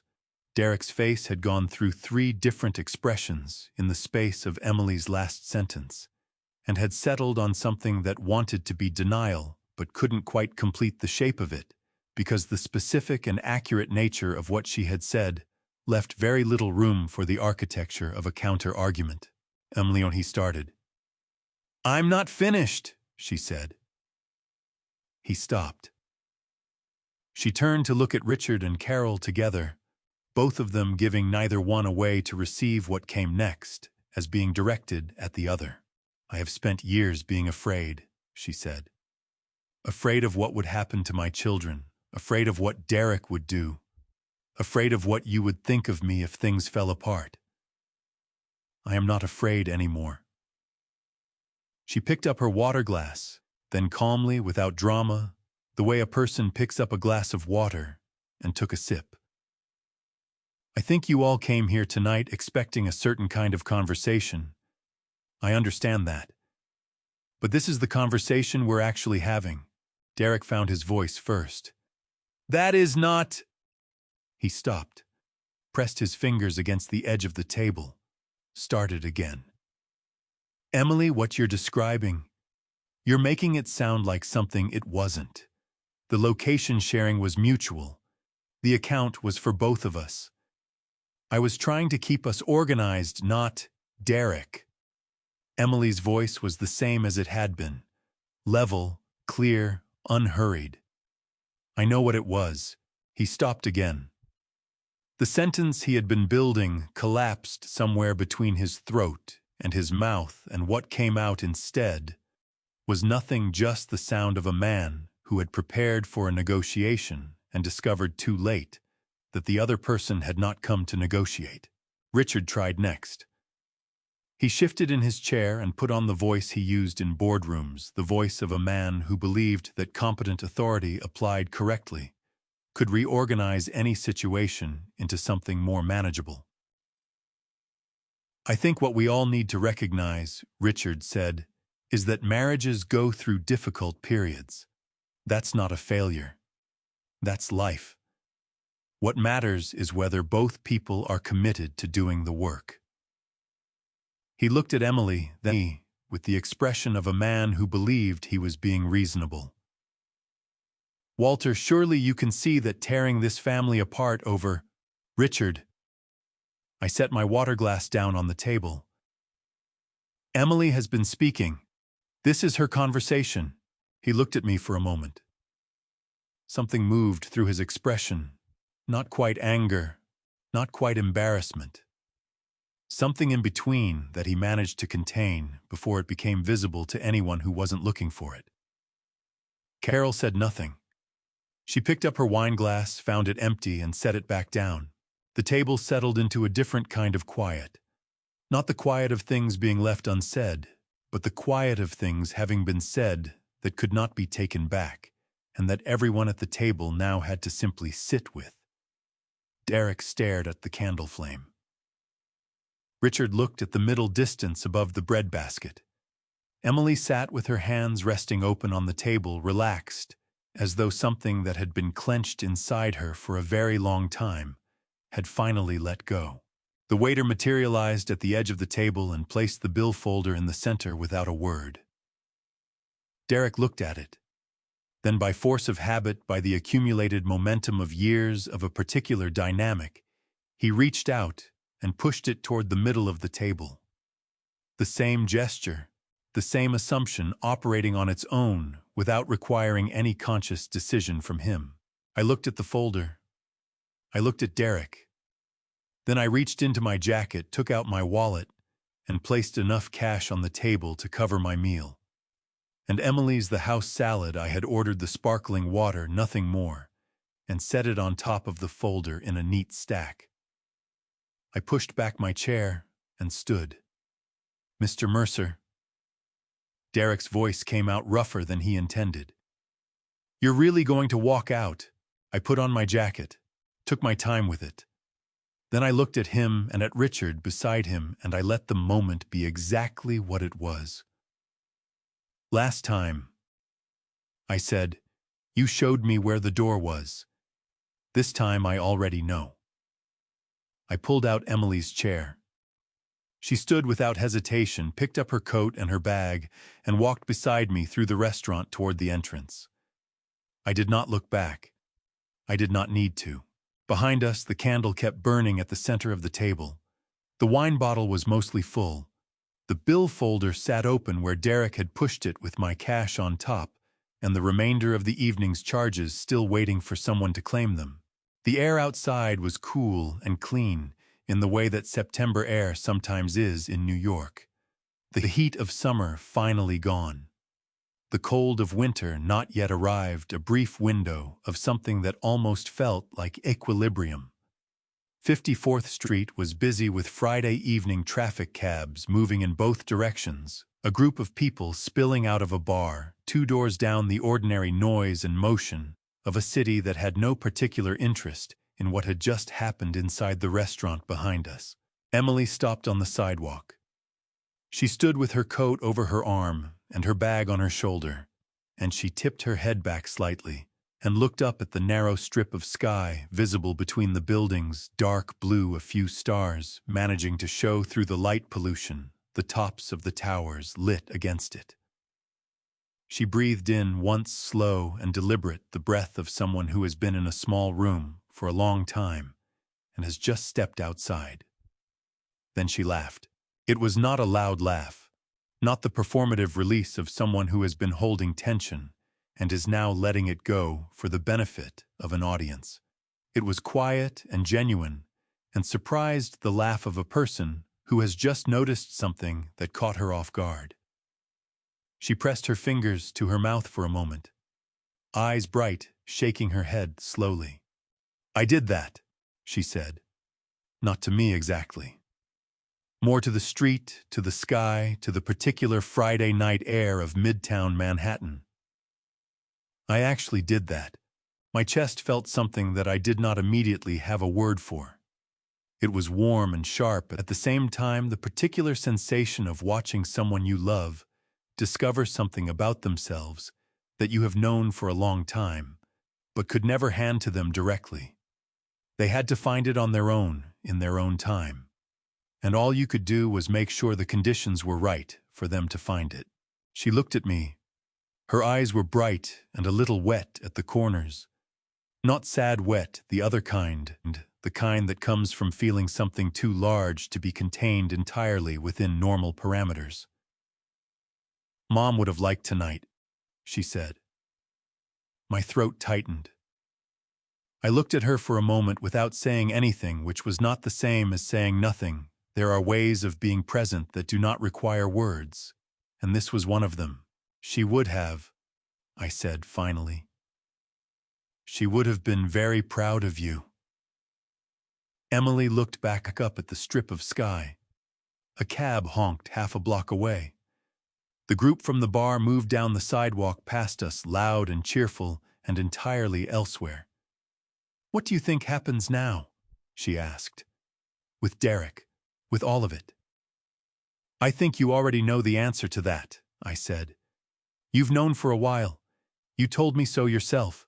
She nodded slowly. The brightness in her eyes steadied into something more solid. Not happiness exactly, but its quieter and more durable cousin. The feeling of having made a decision that is difficult and right simultaneously.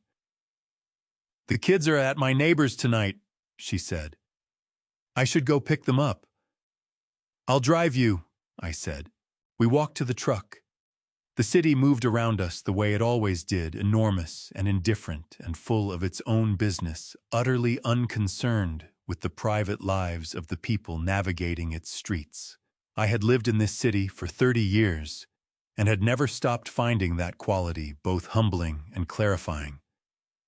Whatever happened in any given room or at any given table, the city simply continued. The bridges kept carrying their traffic. The river kept moving toward the harbor. The buildings kept their lights on through the night. I unlocked the truck, and we got in. Emily sat in the passenger seat and looked out the window as I pulled into traffic on 54th. The restaurant was visible for a moment in the side mirror. The warm light of its windows, the white tablecloths just visible through the glass, and then a bus moved between us, and it was gone. "Dad," she said as I turned onto Lexington. "Yeah, thank you." Her voice was quiet and direct, the voice she used when she meant something precisely. "Not for tonight, specifically. For all of it. For not telling me what to do. For just being there." I drove for a moment before I answered. "That's what it's supposed to look like," I said. "That's all it ever was." She turned back to the window. The city slid past in its familiar pattern of light and motion, block after block of it, all the way up through the numbered streets toward the bridge and the neighborhood beyond it, where her children were waiting to be picked up and brought home. My phone buzzed once in my jacket pocket. I did not check it until we had stopped at a red light on 63rd Street. A message from Pat sent while we were still inside the restaurant. 4 words, which was 2 more than she usually needed. November is looking good. I put the phone back in my pocket and kept driving. The weeks after the dinner had a different texture than the weeks before it. Not dramatically different. Life does not reorganize itself overnight simply because a difficult conversation has finally taken place. But the quality of things shifted in small ways, in the ways that matter most, the ways that you notice only when you look back from a sufficient distance and realize that the ground has been moving the whole time. Derek listed his sedan in October. Pat mentioned it in passing. She had a contact in the automotive industry who had noticed the listing. A 3-year-old German sedan priced to sell quickly. He had replaced it with something used and considerably less expensive. I did not comment on it. It was not my business, and besides, it was exactly the kind of consequence that does not require anyone's commentary to be complete. Richard's marina project had contracted to something much smaller than its original ambition, a boutique slip leasing arrangement. With a regional operator, nothing that required a marquee partner. Nothing that generated the returns he had promised the people who had come in early. I heard about it through the industry network, the way I heard about most things in that world, and I noted it and moved on. Carol did not call Emily again. Emily started a part-time position at a gallery in Chelsea, a small space that showed emerging artists run by a woman she had known before her marriage, before the years of making herself smaller to fit inside a life that had not been designed for who she actually was. She texted me a photograph of the gallery on her first morning there, standing in the doorway with her coat on the street behind her, smiling in a way I had not seen in a photograph of her in years. I saved the photograph. On a Sunday in mid-October, Emily brought the children to my apartment for lunch. I made pasta, the same simple recipe Margaret had taught me in the first year of our marriage, the one that required nothing more than good olive oil, garlic, and the willingness to take your time with it. The children ate at the kitchen table with the focused intensity of small people who have discovered something they like. And Emily sat across from me and drank coffee and talked about the gallery and a painter whose work she found genuinely exciting, and the afternoon moved along in the easy, unremarkable way that good afternoons do. After the children had fallen asleep on the sofa, Emily wrapped her hands around her mug and looked at me. "Dr. Hale thinks we're close to being ready to file," she said quietly. "She said the documentation is solid." I nodded. "Are you scared?" I asked. Emily considered this honestly, the way she had learned to consider things, without rushing to the answer that sounded right, waiting for the one that was true. "No," she said. "I'm ready." Outside, the October light was going gold across the rooftops. The children breathed slowly on the sofa. The city moved through its Sunday afternoon patient and vast and completely indifferent as it always was. My phone lit up on the counter. Pat, one line. Ceremony confirmed. 3rd week of November. Brooklyn Navy Yard. The morning of the ceremony was cold and clear. I arrived at Brooklyn Navy Yard at 7:15, 2 hours before anyone else was scheduled to appear. The yard in the early morning had a quality to it, that I had always valued, the particular stillness of a working place, before the work begins, the equipment resting, the materials waiting, the whole apparatus of the day, not yet set in motion. My breath made small clouds in the November air. The East River was flat and gray, and caught the early light in a way that made it look briefly like hammered silver. The boat was there. She had been moved to the ceremonial dock the previous afternoon, positioned so that the stern faced the open water and the guests would approach from the yard side. A standard arrangement for a naming ceremony, one we had used dozens of times. The hull was white, freshly detailed, every surface cleaned to the standard the craftsmen held themselves to on completion day. The stern section was covered with a panel of heavy white canvas, secured at the corners, hiding the name from anyone who had not already seen the paperwork.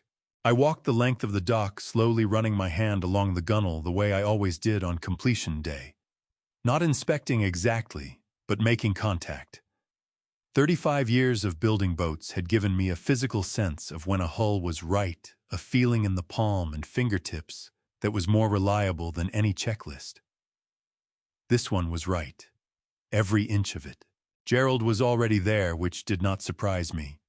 He was standing at the stern with a cloth in his hand, buffing a small section of the hull near the waterline that was probably already perfect, and that he was buffing anyway, because that was the kind of craftsman he was. He looked up when he heard my footsteps on the dock. "Morning, Mr. Mercer." "Morning, Gerald." I stopped beside him and looked at the canvas panel covering the stern. "How does she look?" "My best one we've done," he said. He meant it.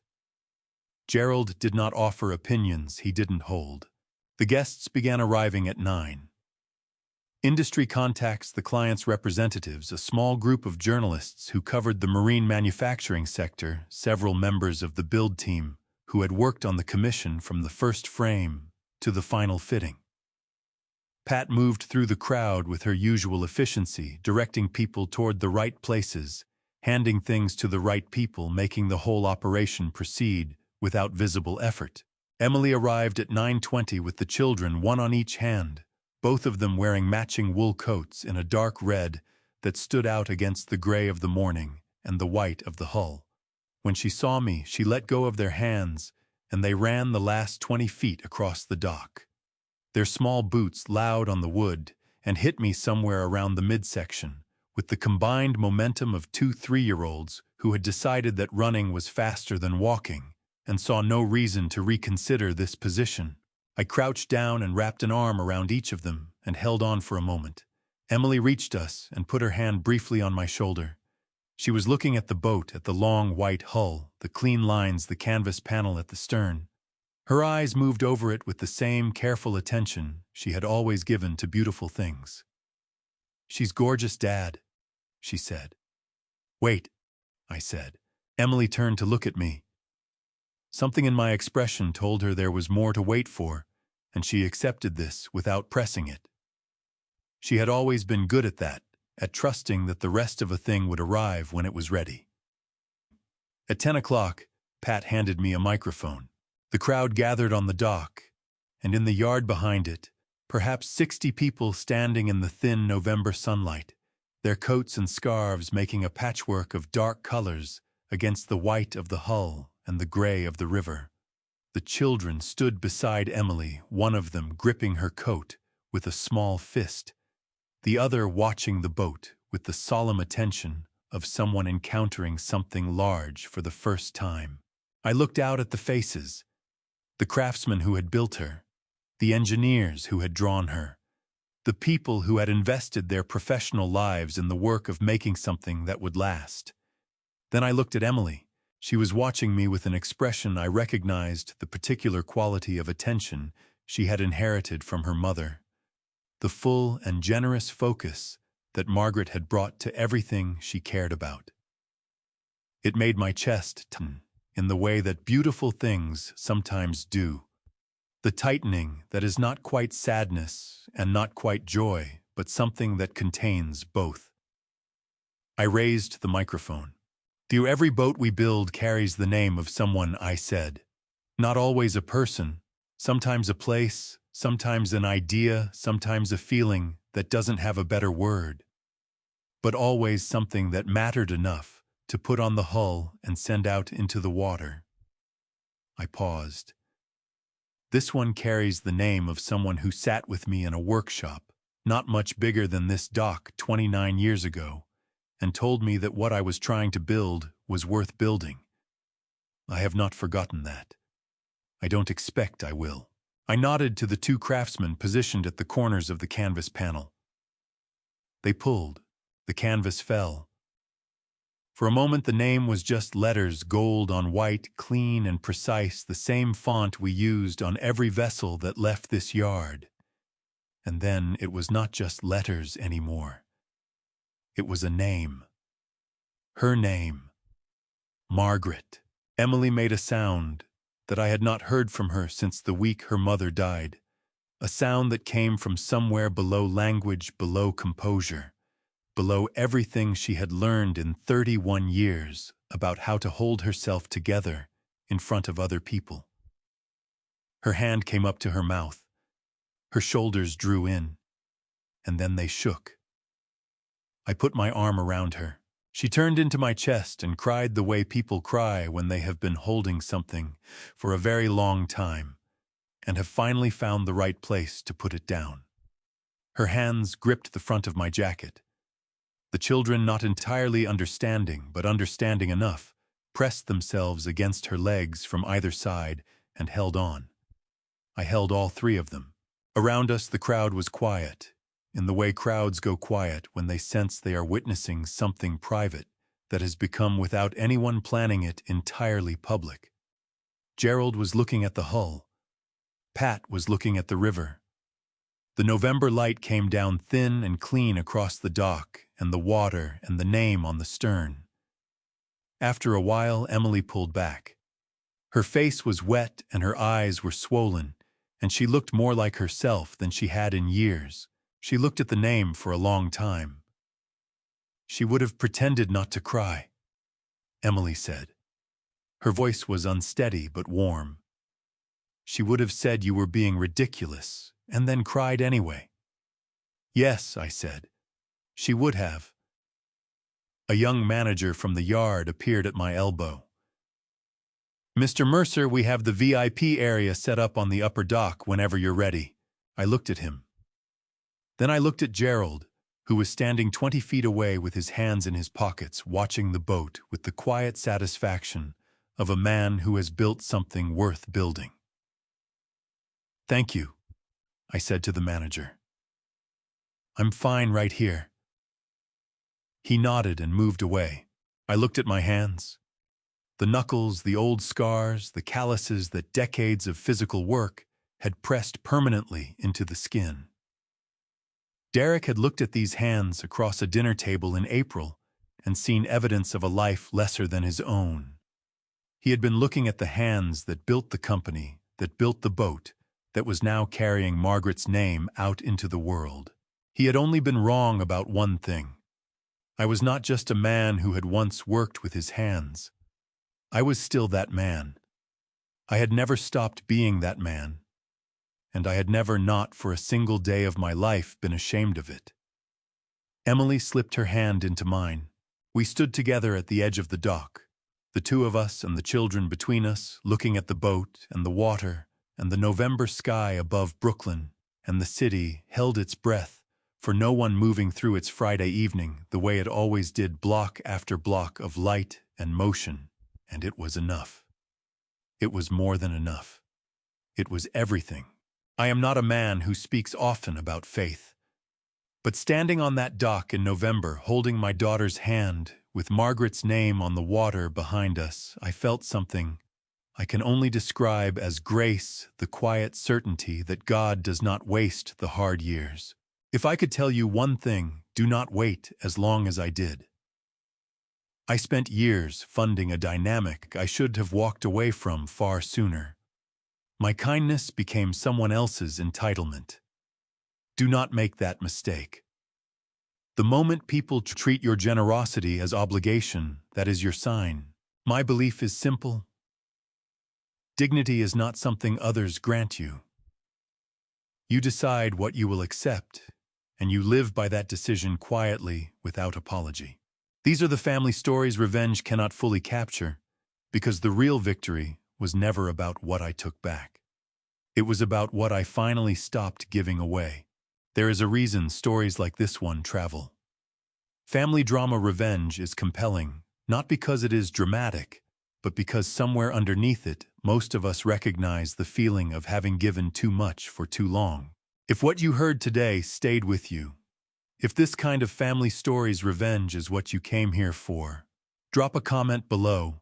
Tell me what moved you. Share this with someone who needs to hear it. And if you haven't subscribed yet, this is your moment. More stories are coming. Thank you for staying until the very end. It means everything.